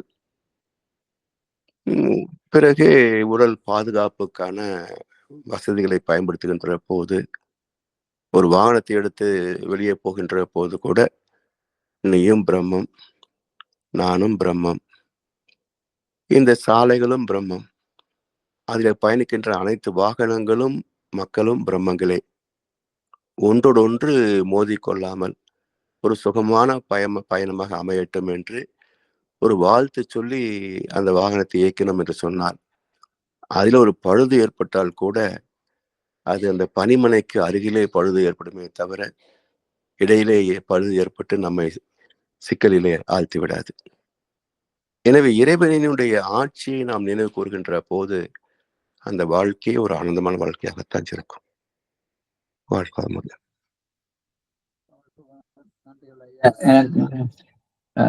நான் திருப்பி இந்த கேள்விக்கு வாரன் ஐயாவுக்கு நம் ஜெகதா அம்மா கையத்து நீங்க கேளுங்க. வாழ்க வளமுடன் ஐயா. ரொம்ப நல்லா இருந்ததுங்க ஐயா உங்க லெக்சர் வந்துட்டு. எனக்கு அந்த சாட்சி பாவனை தான் கொஞ்சம் டவுட்டா இருந்தது. அதான் ஐயா ஸ்டார்ட் பண்ணவும் சரி என்ன எக்ஸ்பிளனேஷன் கொடுக்குறீங்கன்னு. ஓகே, அப்போ அது ஆசை சீரமைத்தல்ல வந்து நம்ம அதை டிஸ்கிரைப் பண்றப்போ என்னங்க ஐயா, நம்ம அனுபவிக்கிற ஒவ்வொரு விஷயமும் கடவுளோட இதுதான் நம்ம அனுபவிக்கிறோம், ஒவ்வொரு நிமிடமும் அதை நம்ம நினைச்சுக்கிறது தானே? இல்ல லைக் நீங்க சினம் தவிர்த்தருக்கு சொல்றது ஓகே, சாட்சி பாவனை. நம்ம அந்த கான்ஃபிளிக்ட் இல்லாம இருக்கணும்னு சொல்றீங்க. இப்ப நம்ம ஆசை சீரமைத்தல் அதப்பதான் நீங்க அதை எக்ஸ்பிளைன் பண்ணும்போது, இப்ப நம்ம அனுபவிக்கிற ஒண்ணும் நம்ம கடவுளோட அந்த தெய்வ நிலையில இதுதான் அதோட தான் நம்ம தொடர்பு கொள்றோம் அப்படின்னு நம்ம நினைச்சுக்கிறதுங்களாயா? அது எப்படி நம்ம சொல்றது? அப்படி நினைத்து கொண்டால் ஆசைகள் மிக எளிதில் சீரமைக்கப்பட்டுவிடும். ஓகே. ம்.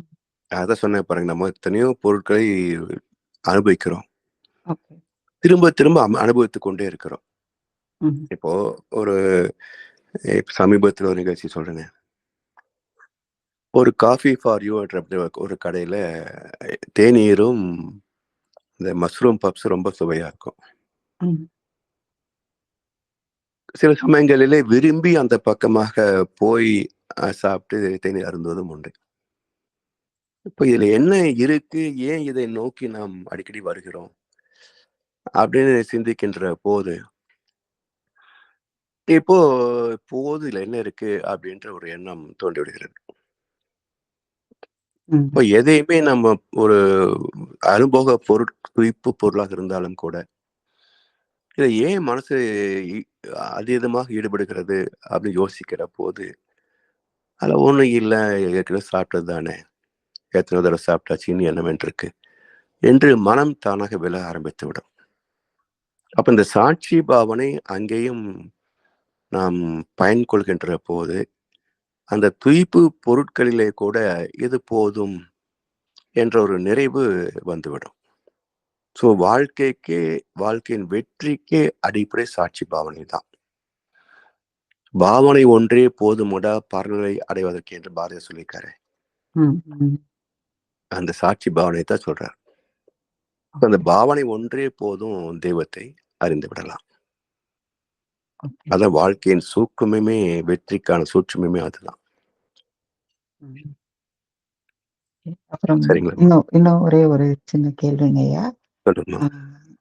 அதாவது இப்போ நம்ம ஒரு ஆசை சீரமைத்தலோ இல்ல இப்போ சப்போஸ் ஏதோ ஒரு விஷயம் வந்து இப்ப நீங்க சொன்னீங்க வந்து இது நம்மளுக்கு தேவைதானா? இல்ல நம்ம இது இது இல்லாம இருக்க முடியாது. ஏன்னா சுவாமிஜி சொல்றது அதான், இது இல்லாம நம்மளால இருக்க முடியாதா? அப்படின்னு சொல்லி நம்மள கொஸ்டின் பண்ணி சொல்றாரு. இப்போ ஏதோ ஒரு ரீசனால அது நம்மளோட பர்சனல் விஷயமா இருக்கலாம், இல்ல சோசியல் டிமாண்டிங்காவும் இருக்கலாம். அதற்காக நம்ம ஒரு விஷயம் செய்கிறோம். அதாவது அதுக்கு முன்னாடியே நம்மளால நிறுத்திக்க முடியும். பட் இருந்தாலும் அந்த ஒரு அளவுக்கு மேல போய் அத அனுபவிக்கிறோமோ, இல்ல ஒரு செயலோ செய்கிறோம் அப்படின்னு சொன்னா, நம்மளோட அந்த கஸ்டம்ஸே வச்சுக்கோங்களேன். ஒரு வெட்டிங் இந்த அளவுக்கு சேலை எடுக்கணும், இந்த அளவுக்கு நகை போடுறோம். அப்படி சொல்லி ஒரு அளவுக்கு மேல நம்ம போறோம் அப்படிங்கிறத வந்து, நம்ம எப்படி எடுத்துக்கணும்? அது வந்து நம்ம நிறுத்திக்கலாம். பட் ஆனா சில சோசியல் டிமாண்டிங் இருக்கும். இல்ல ஒரு வேற விஷயங்கள் இருக்கும் அதுல. அத வந்து நம்ம எப்படி அவங்களோட உண்மையாலே அவங்களுக்கு வந்து ஏன்னா ஒரு நல்லது இல்லாதது நடக்கும்போது அத பேட் இன்ஃபுளூயன்ஸ்ன்னு சொல்றோம். அப்ப மேபி அவங்களுக்கு வந்து அத அனுபவிக்கிறதுக்குள்ள ஒரு நல்ல கர்மா இருக்குன்னு அத எடுத்துக்கணுமா? அ இல்ல வந்து நம்ம அதாவது இருந்தே ஆனாலும் நம்ம குறைச்சுக்கிறது நல்லது. அதாவது நம்மளுக்கு வாய்ப்பு இருக்கும்போது அத குறைச்சுக்கணும், காம்ப்ரமைஸ் பண்ணிக்கணும் அப்படின்னு நினைக்கிறது நல்லதா? அதாவது சொசைட்டி சோசியல் டிமாண்டிங் என்பதே ஒரு மாயை. ம். நாம எப்படி வாழ்க்கையை பயன் கொள்கின்றோமோ, அதுக்கு தகுந்த சொசைட்டி நமக்கு தொடர்பு வந்து கொண்டே இருக்கும். இப்போ நீங்க ஒரு ஏழ்மையான வாழ்க்கையிலிருந்து வசதியான வாழ்க்கைக்கு போறோம்னு வச்சுக்கோங்க. இப்போ ஏழ்மையான வாழ்க்கையில அங்கேயும் உறவு நட்பு உண்டு. வசதி அதிகமாக வசதி மிக்க சொந்தம் இல்லாத குடும்பங்களின் நட்பு வருது இல்லையா? அப்போ அவர்களை நாம் அதிகமாக நேசிக்கிறோமே தவிர, இந்த ஏழ்மையில இருந்த போது இருந்த உறவு நட்புகளை விலக்க ஆரம்பிக்கிறோம். 2 காரணங்கள். ஒன்று அவருடைய பொறாமை. இன்னொன்று அவருடைய எதிர்பார்ப்புகள். இப்போ அவருடைய எதிர்பார்ப்புகளை நாம் நிறைவு செய்து கொண்டே இருந்தோம்னு வச்சுங்களேன், நீங்க வசதி வாய்க்கவே முடியாது. ஏன்னா உலகத்தில் ஏழைகள் ஏராளம். அது மட்டும் இல்ல, நடிப்புக்காக எனக்கு தேவை இருக்கு என்று வந்து கேட்டு வாங்கி போகக்கூடிய ஒரு மனோபாவம் கூட நிறைய பேர்கிட்ட இருக்கு. அவன்கிட்ட இருக்கும். இருந்தா ஒருத்தன் குடுக்குறான்னு சொன்னா, ஏன் விடுவானே போய் வாங்கிட்டு வந்துடலாம் என்று சொல்லக்கூடிய மனோபாவம் பல பேர்கிட்ட இருக்கு. அப்ப கொடுக்க தொடங்கினால் இன்றைய சமுதாயத்துல அவனை பிச்சைக்காரனாக்கி விடுவார்கள். அப்ப ஒரு பாதுகாப்பு நமக்கு தேவைப்படுகிறது. அந்த பாதுகாப்பு என்ன ஆகுது? கடும் பற்றாக மாறி அதற்கு தகுந்த உறவுகளை நட்புகளை பெருக்கிக் கொண்டே போகிறது. இப்ப இது மாயையா இல்லையா? ஒரு கட்டத்துல இவங்க நமக்கு உறவு நட்பா இருந்தாங்க. வசதி வருகின்றப்போ அதுக்கு தகுந்தவர் நம்ம உறவு நட்பா வர்றாங்க. இன்னும் அரசியல் அது இதுன்னு பதவி உயர்ந்து கொண்டே போறது உயர்ந்தவர் நமக்கு வர்றாங்க. இப்ப அவர்கிட்ட போகும்போது ஒரு திருமண நிகழ்ச்சியோ ஏதோ ஒரு பார்ட்டி போற போது அதுக்கு தகுந்த ஹைஃபையா போய் ஆகணும், கட்டாயப்படுது. அப்ப வாழ்க்கையில நீங்க பொருள் துறையிலையும் அனுபவத்துறையிலையும் விரிந்து கொண்டே போனால் ஆன்மீகத்தை விட்டு விலகி போகிறோம்னு தான் அர்த்தம். ஆத்மா விட்டு விலகி போகிறோம் என்பதான் அர்த்தம்.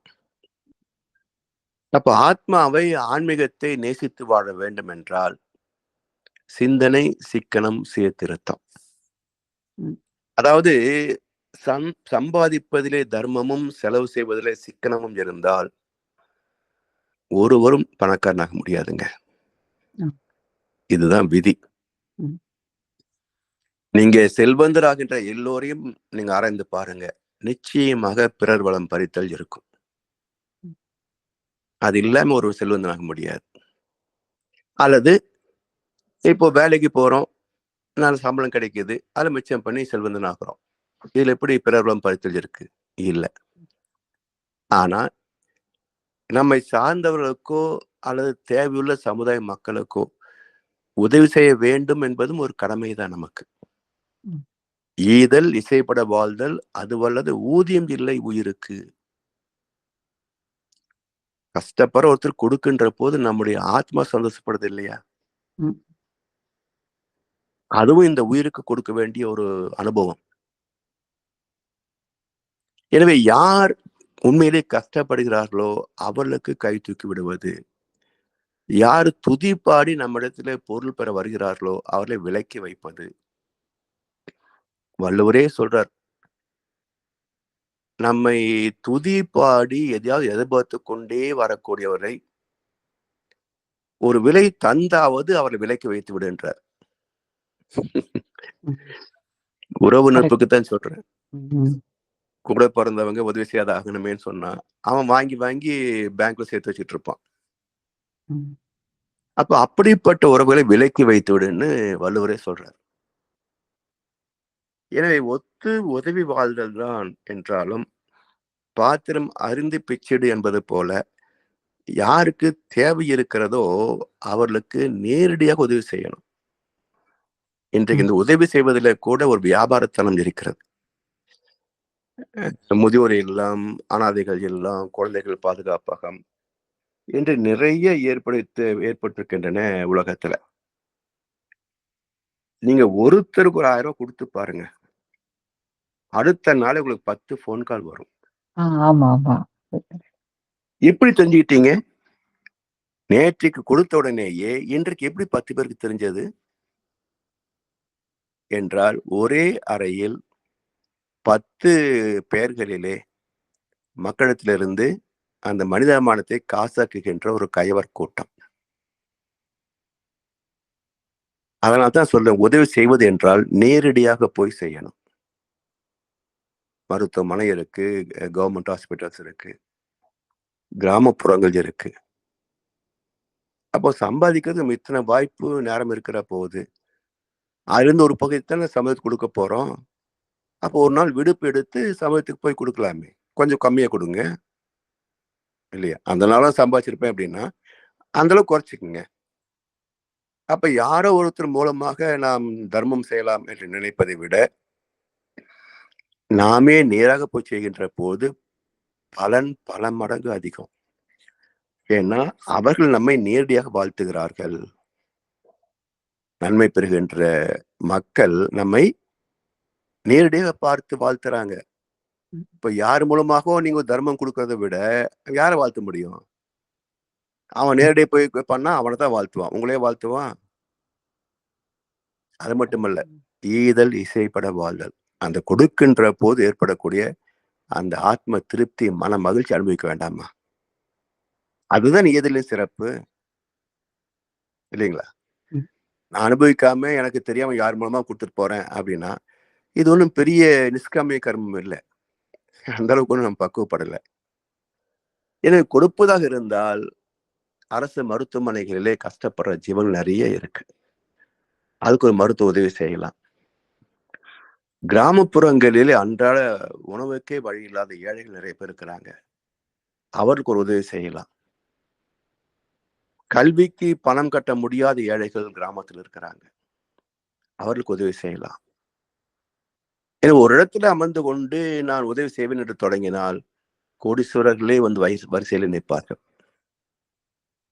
இதுதான் இந்த உலகத்துடைய அவலம். இது அதனால்தான் பாத்திரம் மருந்து பெச்சீடு என்பது இன்றைக்கு மிக மிக மிக மிக பொருத்தமான ஒன்று. சரிங்களாம்மா? வாழ்க வளமுடன் ஐயா. வாழ்க வளமுடன்.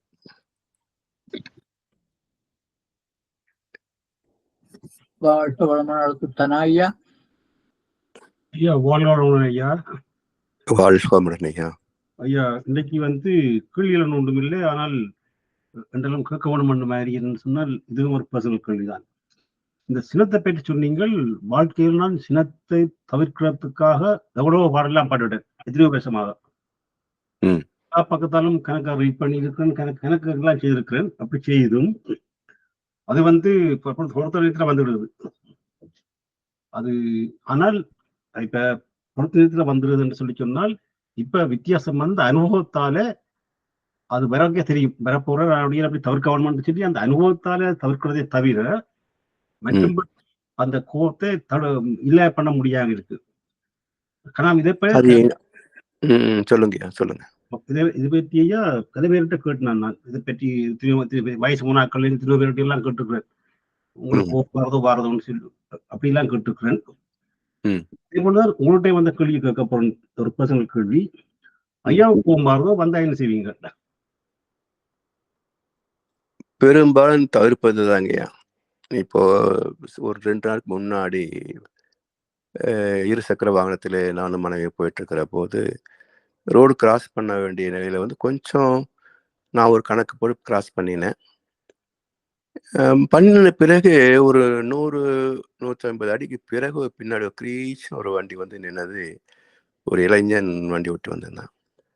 நான் அதை கவனிக்கல. சரி, மனைவி இறக்கி வச்சுட்டு நான் நிக்கிற போது அவன் ரோடு பார்த்து வந்தீங்க, எங்க பார்த்துட்டு வண்டி ஓட்டுறீங்க? ரோடு பார்த்தப்போ வந்தேன் அப்படின்னு. இப்படியா வண்டி திருப்புறது அப்படி இப்படின்னு ரொம்ப நேரம் பேசினேன். நான் சிரித்த கொண்டே சாரிப்பா அப்படின்னேன்.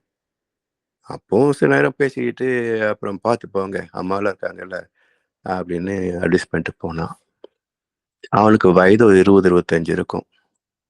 நான் லைசன்ஸ் வாங்கினது 17 வயசுல எல்போர்டு லைசன்ஸ் ஒரு வருஷத்துல ஓட்டி 18வது வயதுல லைசன்ஸ் வாங்கி இப்போ 72 வயசு ஆகுது. இது வரைக்கும் ஒரு விபத்துல நான் சிக்கினது இல்லை. ஸோ அவன் எனக்கு அட்வைஸ் பண்ணிட்டு போறான், வண்டியை பார்த்து ஓட்டுங்க அப்படின்னு. இப்போ அவன் நம்ம என்னுடைய பேர குழந்தையாக பார்க்கறனே தவிர, என் பேர குழந்தை சொன்னா என்ன சொல்லுவோம்? உனக்கு அறிவியல தாத்தாம்பான் பேர குழந்தை. நம்ம என்ன கோவிச்சுக்குவா போறோம், சிரிக்கிறோம் இல்லையா? அது போல பொதுவிலே சந்திக்கின்ற போது கூட முடிந்த வரைக்கும் இப்படியே தான் இருக்கிறேன்னு சொல்லலை. சில சமயங்கள் இப்படி இருக்கிறது உண்டு. சில சமயங்கள்ல ஒரு சின்ன ஒரு நிகழ்ச்சி சொல்றேன். போனாலும் சொன்னேன்னு நினைக்கிறேன். இந்த நீயா நானால ஒருத்தன் வேலைக்கு போக 2 லட்சம் ரூபா செல்போன் வாங்கினது, இன்னோவா கார் வாங்கி கொடுன்னு சொன்னது. அப்ப இவனை எல்லாம் இருக்கிறத விட இவனை விஷம் வச்சு கொண்டு வரும் பெட்டர்ன்னு சொல்லுவேன். அப்போ ஒரு ஆதங்கம். இப்படி எல்லாம் மனிதர்கள் வாழ்வதை விட இவங்களை சாகலைன்னா என்ன? இப்போ சமீபத்துல கூட நேற்றைக்கு ஒரு மந்திரியுடைய பையன் கார் ஆக்சிடென்ட் தப்பிட்டான்னு வந்துச்சு. இவன் செத்துருக்கலாமே தோணுச்சு எனக்கு. ஏன்னா மக்களை அந்த அளவுக்கு கொடுமைப்படுத்துகிறார்கள். அந்த தீயவன் அழிந்து போகட்டும்னு ஒரு சின்ன கோபம் வருது, எண்ணம் வருது. கோபம் சொல்ற எண்ணம், அவ்வளவுதான். கோபம் சொல்ல முடியாது. இப்படி சமுதாயத்தை பார்க்கின்ற போது நெஞ்சு பொறுக்கதில்லையே என்று பாரதியார் சொன்னது மாதிரி நமக்கும் சில சமயத்துல அது கோபம் சொல்லலாம் கூட ஒரு ஆதங்கம். அதை நீங்களுடைய ஸ்பீச்லயே அங்கங்க நீங்க பாப்பீங்க. அதுதான் பக்தி நான் பற்றி பேசுகின்ற போது. அதுக்கு தான் கேட்டேன் சொன்னா, நீங்க அந்த ஆதங்கத்துல சில விதத்துல அப்படி பேசுற நீங்கள். ஆமா, அது கோபத்தின் ஒரு பக்கம் தான் ஆதங்கம். ஆமையா, ஆமா. நன்றிகள் ஐயா, நன்றிகள் ஐயா. நன்றி, வாழ்க வளமுடன். வாழ்க வளமுடன். மிக நன்றிகள் ஐயா. நாங்கள் பேசிக்கொண்டிருந்த தலைப்பிலேயே நான் கேட்கணும் ஐயா, அந்த உலகே மாயம் என்ற வார்த்தை. இப்ப ஜெகதாம்மா கேட்ட கேள்விக்கு வெள்ளை பார்ப்பதெல்லாம் உலகே மாயம் என்று ஒன்று, அது ஒரு வகையான விளக்கம். இன்னொன்று சிறுகிறார்கள் ஐயா, இந்த உலகம் தத்துவ அர்த்தமாக எங்களுடைய ஓன் ப்ரொஜெக்ஷன் தான் நாங்கள் பார்க்கின்ற உலகமே தவிர இந்த உலகம் இவ்வாறுதான் உலகம் என்று இல்லை என்ற ஒரு கருத்து இருக்குல்ல ஐயா, அதை பற்றி கொஞ்சம் விளக்குவீர்களா? அது உண்மைதானுங்க ஐயா. ஒவ்வொருத்தருடைய பார்வையை பொறுத்து உலகம் அமைகிறது. இப்போ ஒரு உதாரணம் சொல்லுவாங்களே, தர்மனுடைய ஒரு உலகத்தை பார்த்து எப்படி இருக்குன்னு கேட்டா, உலகத்துல எல்லாம் நல்லவங்களா தான் இருக்கிறாங்க அப்படின்றான். அதே துரையிட்ட போய் இந்த ஊரெல்லாம் பார்த்து சொன்னேன், ஊர்ல எல்லாம் திருட்டு பசங்களா இருக்கிறாங்கன்னு சொன்ன மாதிரி ஒரு சின்ன ஒரு கற்பனை சொல்லுவாங்க. ஸோ நம்முடைய பார்வை எப்படியோ அப்படித்தான் தோணும். ஆனா உலகம் எப்படியோ ஒரே மாதிரி தான் இருக்கும். அப்போ நாம் நேசிக்கின்ற போது உலகம் நல்லதாக தெரிகிறது, வெறுக்கின்ற போது உலகம் கெட்டதாக தெரிகிறது. இப்போ நம்ம ஒருத்தர் ஏமாத்துற போது உலகமே நம்ம ஏமாத்துற மாதிரி நினைக்கிறோம். ஒருத்தர் நம்ம இடத்துல நட்பாக பேசுகின்ற போது உலகத்தை எல்லாம் நல்லவங்களா தெரியுது. அப்ப இதெல்லாம் நம்முடைய பாவனை தானே. ஸோ மனம் எடுக்கின்ற ஒரு மாய தோற்றமே அன்றி அவங்களா தான் இருக்கிறாங்க. ஒன்றுமில்லை. இப்போ ஒரு பொருளை வாங்க போகிறோம். வாங்க போகின்ற போது அவருடைய பிஹேவியர் எப்படி இருக்குன்னு பாருங்க, அவருடைய மரியாதை எப்படி இருக்குன்னு பாருங்க. அதே நீங்க ஒரு பொருள் விற்க போகின்ற போதோ அல்லது அந்த பொருளிலே ஒரு குறை இருக்கிறது சொல்லுகின்ற போதோ அதே கடைக்கரை எப்படி மாறுறாரு பாருங்க. அப்போ எல்லாமே சுயநலத்தை மையமாக கொண்டு ஒரு பிம்பத்தை காட்டுறாங்க. அவர்களுக்கு லாபம் இருக்குன்னா நல்லது மாதிரி பாவனை காட்டுவாங்க, நஷ்டம் வருதுன்னா சீருவாங்க. அதான் கலன் சொன்ன மாதிரி, பாயும் புலியின் கொடுமை இறைவன் பார்வையில் வைத்தானே, இந்த பாவி மனிதன் குணங்களை மட்டும் இதய போர்வையில் மறைத்தானே என்பார். ஸோ யார் எப்படி பிஹேவ் பண்ணுவாங்கன்றது அனுபவத்தை பொறுத்து மாறிக்கொண்டே இருக்கும். அதனால நான் இந்த உலகத்தை பார்ப்பது ஒரு பொய்யான பார்வை தான். உலகமாகத்தான் ஓடிக்கிட்டு இருக்கும். அதாவது பொதுவாக இன்றைக்கு இந்த ஊடகங்கள் எல்லாம் நான் பார்க்கிறேன். ஆனா அதே சமயத்துல அவருடைய யதார்த்தத்தை நான் யோசிக்கிறேன். இந்த ஊடகத்துல குற்றங்களை பேசுபவர்கள் எல்லாம் சமுதாய சீர்திருத்தத்திற்காக பேசுகிறார்களா அப்படின்னு பார்க்கிற போது, சமுதாயத்திற்கு நன்மை செய்வது போல தனக்கு ஒரு வியாபாரத்தை தேடிக்கொள்கிறார்கள். இப்ப அரசியல் விமர்சகர்கள் சொல்லி நிறைய பேரு பேசிட்டு இருப்பாங்க. அதே போல இந்த ஊடகங்கள் எல்லாம் கருத்துக்களை அலசி ஆராய்ஞ்சிட்டு இருப்பாங்க. இதெல்லாம் நீங்க கவனிச்சு பார்த்தீங்கன்னு சொன்னா, யாருக்காவது சமுதாய நலன் நாட்டம் இருக்கிறதா சொன்னா யாருக்கும் கிடையாது. எல்லாம் பணம் பணம் பணம் பணம் பணம். எனக்கு எவ்வளவு கிடைக்கும், அதுக்கு என்ன பேசணும், நான் செஞ்சு தரேன். இதுதான் இன்றைக்கு வாழ்க்கையை தவிர வேற ஒன்றும் இல்லை அப்படின்னு எல்லாரும் பேசணும். சரிதான். சரி, இது எப்போது இல்லை, எந்த எந்த காலகட்டத்துல இந்த வாழ்க்கை முறை இல்லைன்னு பாருங்க. பைபிள்ல ஆதி ஆகமம் ஓல்டு டெஸ்டமெண்ட்ல முதல் மனிதன் ஆதாம், இரண்டாவது மனிதன் ஏவாள். இவர்களுக்கு மூன்றாவதாக நான்காவதாக 2 குழந்தைகள் பிறக்குது. அந்த 2 பேர்ல ஒருத்தவங்க அடிச்சுக்கிறானுங்க அப்படின்னு வேதாகமத்துல இருக்கு. இப்போ ஒரு கணவன் மனைவிக்கு பிறந்த 2 குழந்தைகள் அன்றைக்கே அடிச்சுக்கிட்டாங்க. என்ன தேவை இருந்ததுங்க? பூமி முழுவதும் அவர்களுக்கு தான். எல்லா வளங்களும் அவருக்கு தான் சொந்தம். எதை ஒட்டி சண்டை போட்டாங்க? அப்போ என்ன கருத்து பைபிள் சொல்லுகிறது என்று சொன்னால், மனிதனுடைய இயல்பே அதுதான்.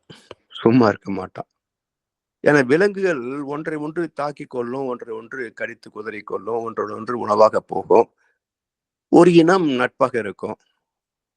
அந்த விலங்கிலிருந்து வந்ததுனால 2 குழந்தைகள் மட்டுமே இருந்த இந்த உலகத்திலேயே போட்டி பொறாமை இருந்திருக்கிறது, யுத்தம் நடந்திருக்கிறது, சண்டை செய்திருக்கிறார்கள் என்கின்ற போது இன்றைக்கு 800 கோடி மக்கள் வாழ்கின்ற உலகத்துல நம்ம உலக சமாதானம், சாந்தி எல்லாம் ஒரே மாதிரி இருக்கணும் அப்படின்னு எதிர்பார்த்தா முடியுமா?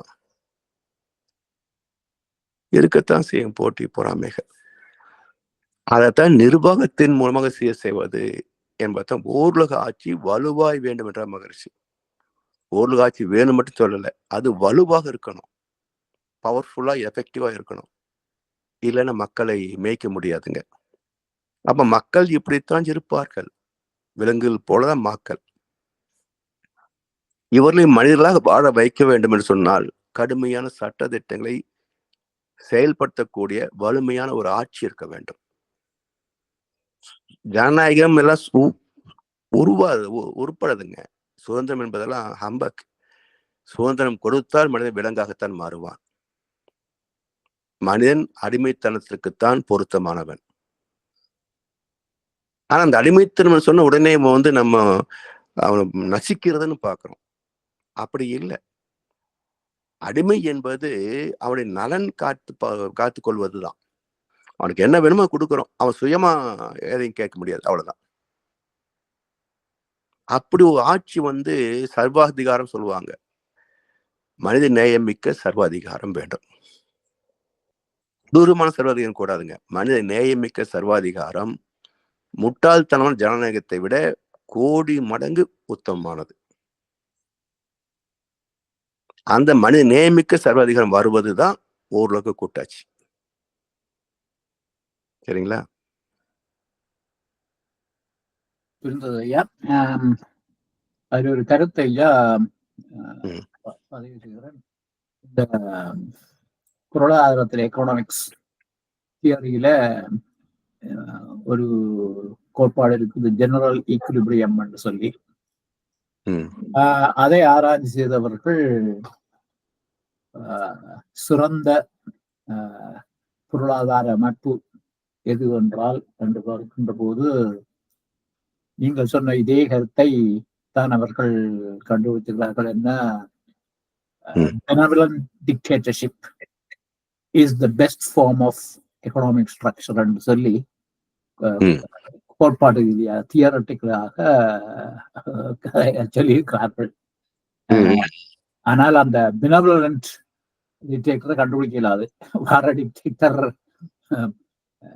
அதுக்குத்தான் சாமிஜி ஒரு தகுதியை கொடுத்திருக்காங்களே. வள்ளுவர் பெருந்தகை கூட இறைமாட்சி அதிகாரத்துல அந்த மனித நேயம் மிக்க சர்வாதிகாரி எப்படி இருப்பார் அப்படின்ற இலக்கணத்தை இறைமாட்சி அதிகாரத்துல வள்ளுவர் கொடுத்திருக்கிறாரு, பொருட்பால முதல் அதிகாரம். அப்படிப்பட்ட ஒரு மனிதர் இருக்கிறாருன்னு சொன்னா நிச்சயமாக அது ஏற்றுக்கொள்ள வேண்டும். ஆனா மக்கள் கட்சிகள் ஏற்றுக்கொள்ளாது. இன்றைக்கு இந்தியாவில் பார்த்தீங்கன்னா எப்படியாவது ஆட்சியை பிடிக்கணும்னு சொல்லி இலவசங்களை அறிவிக்கிறது பார்த்தீங்கன்னா ரொம்ப வேடிக்கையா சிறு நகைப்புக்குரியதாக இருக்கிறது இந்த கட்சிகள் நடத்துகின்ற ஒரு அரசியல்.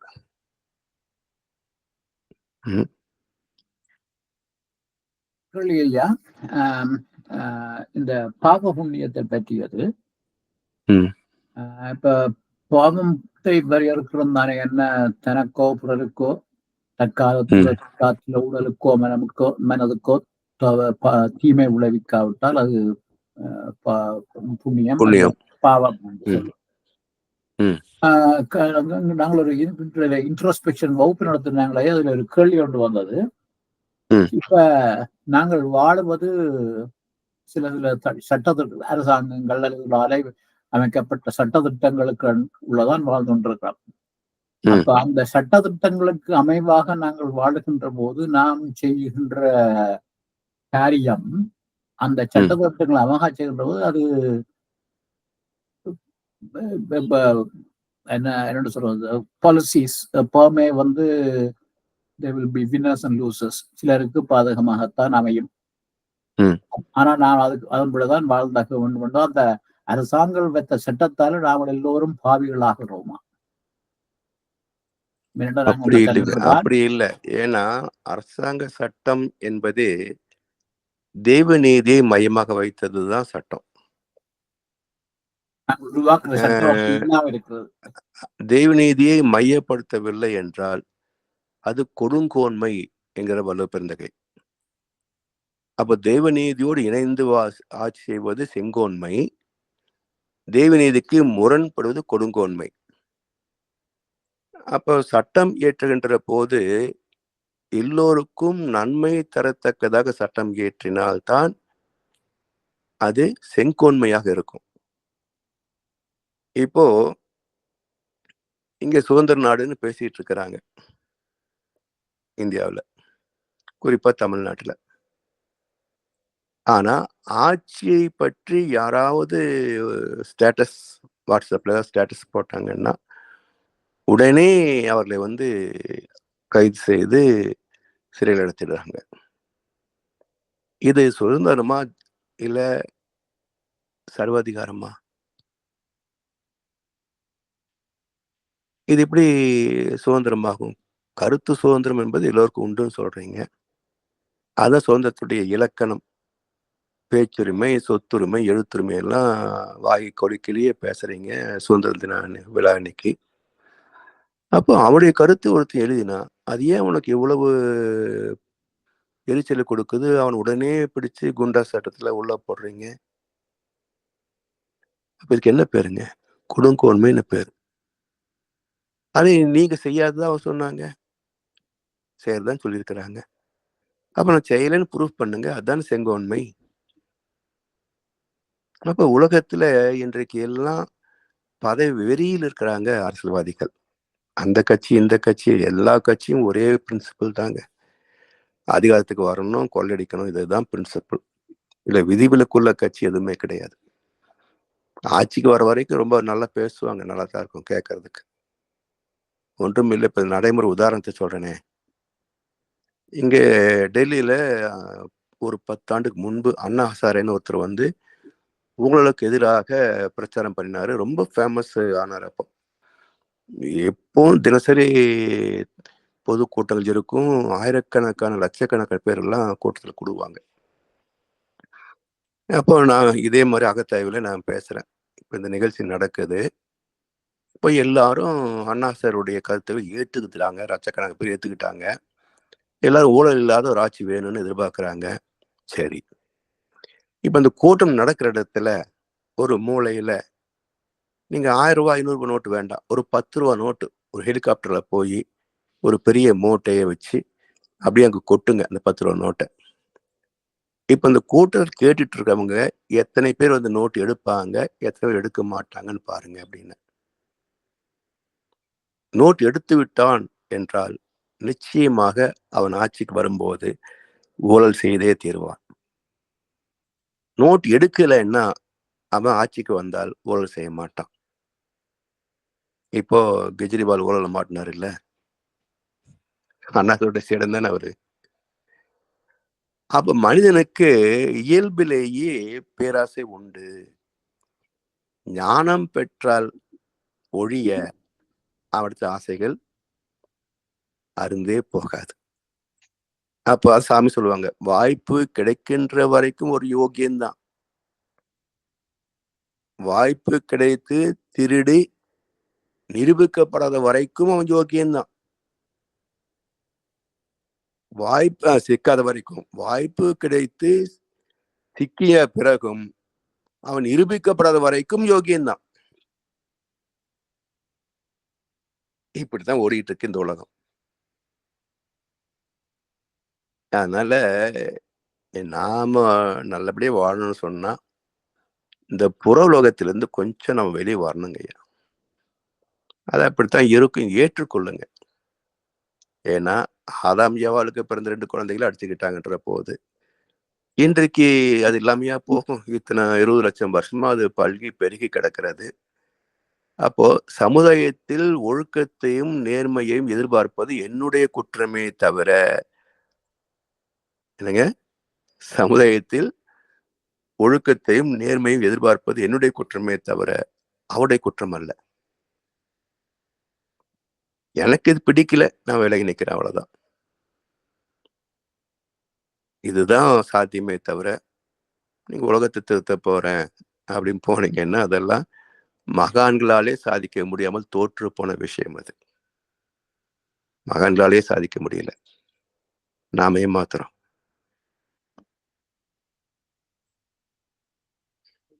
அப்படி ஐயா, அதுல கேள்வி வந்து இப்ப அந்த பதிவுகள், கர்ம பதிவுகள் இருக்குத்தானே, இவையெல்லாம் பதிவுகளாக, சமூக பதிவுகளாக இருந்து அதன் தாக்கம் எங்களுக்கும் வரும் தானே?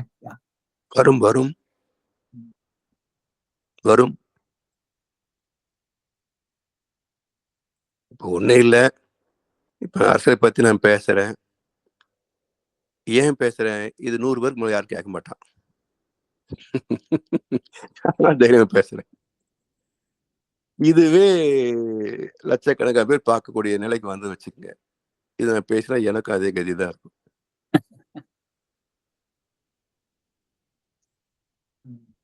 அதுதான். இதுலயா சுருக்கமாக எனக்கு ஒரு முழக்கம் வந்து, ஒரு சிந்தனை வந்து என்னன்னு சொல்லி சொன்னால், இதற்காகத்தான் மனிதனாக பிறக்கக்கூடாது, ரயிலே அடைந்தவனும் பிறவிய வேண்டாம்.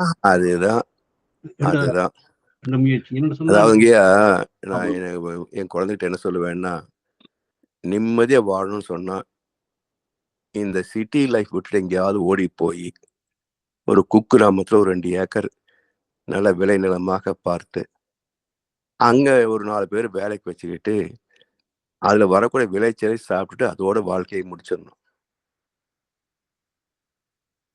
அதான் நிம்மதியான வாழ்க்கை. வெளியே வந்துட்டீங்கன்னு வச்சுக்கோங்க, உங்களுக்கு நிறைய சகிப்புத்தன்மை வேணும். அதாவது அப்படியே ரசிக்கிற தன்மை வேணும். இல்லைன்னா மென்டல் ஆயிருவீங்க. இளைஞன் என்றால் தீவிரவாதி ஆவான், முதியவன் என்றால் மென்டல் ஆவான். இதுதான் இன்றைக்கு சமூகத்தை பேடு அக்கறை கொள்பவனுடைய விதி, இல்லைங்களா? யார் தீவிரவாதி? நியாயவாதி தான் தீவிரவாதி. இல்லைங்களா? நான் கருத்து சொல்ல உழைக்கிற அதே கருத்தை நீங்க சொல்லிட்டீங்க ஐயா.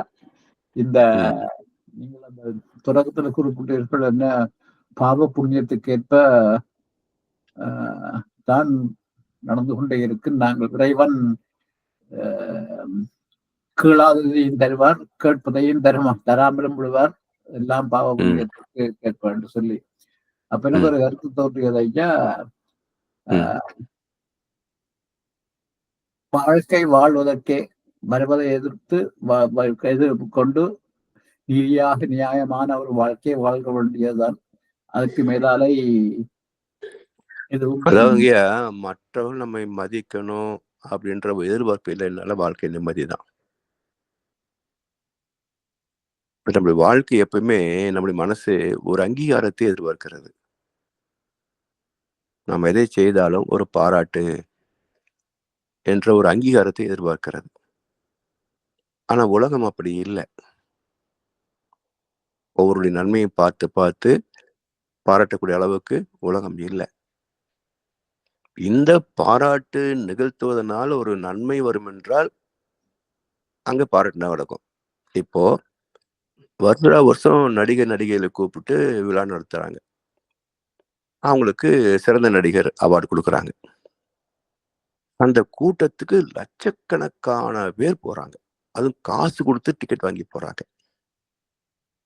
இங்கே தமிழ்நாட்டுல பாலம் கிருஷ்ணமூர்த்தி என்று ஒருத்தர் இருக்கிறார்.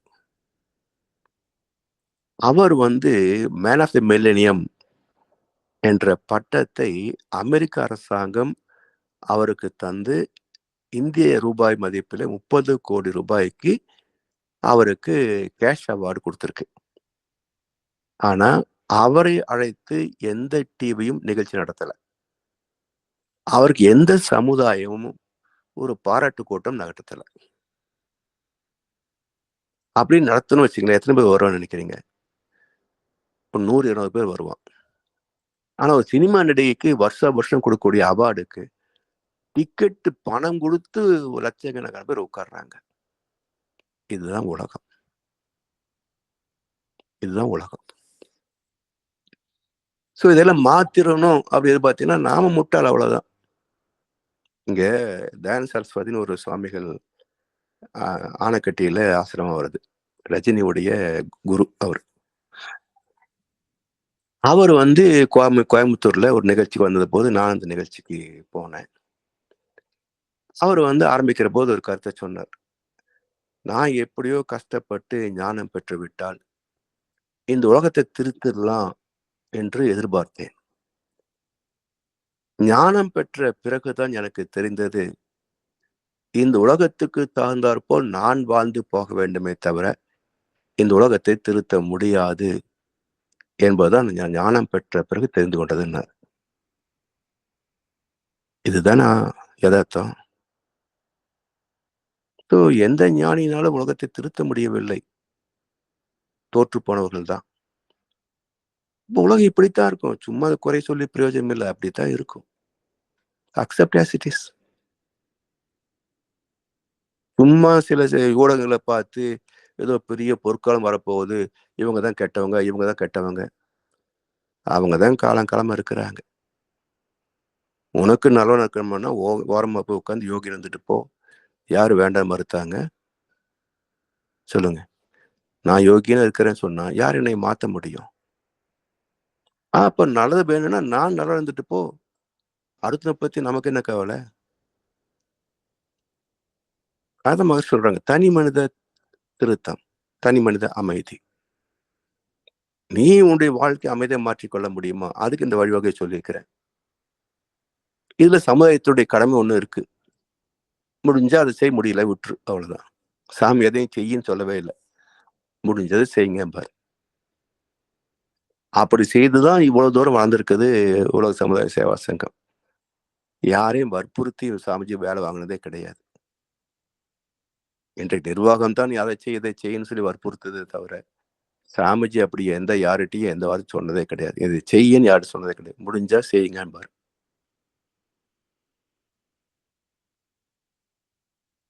வாழ்க்கை ஐயா.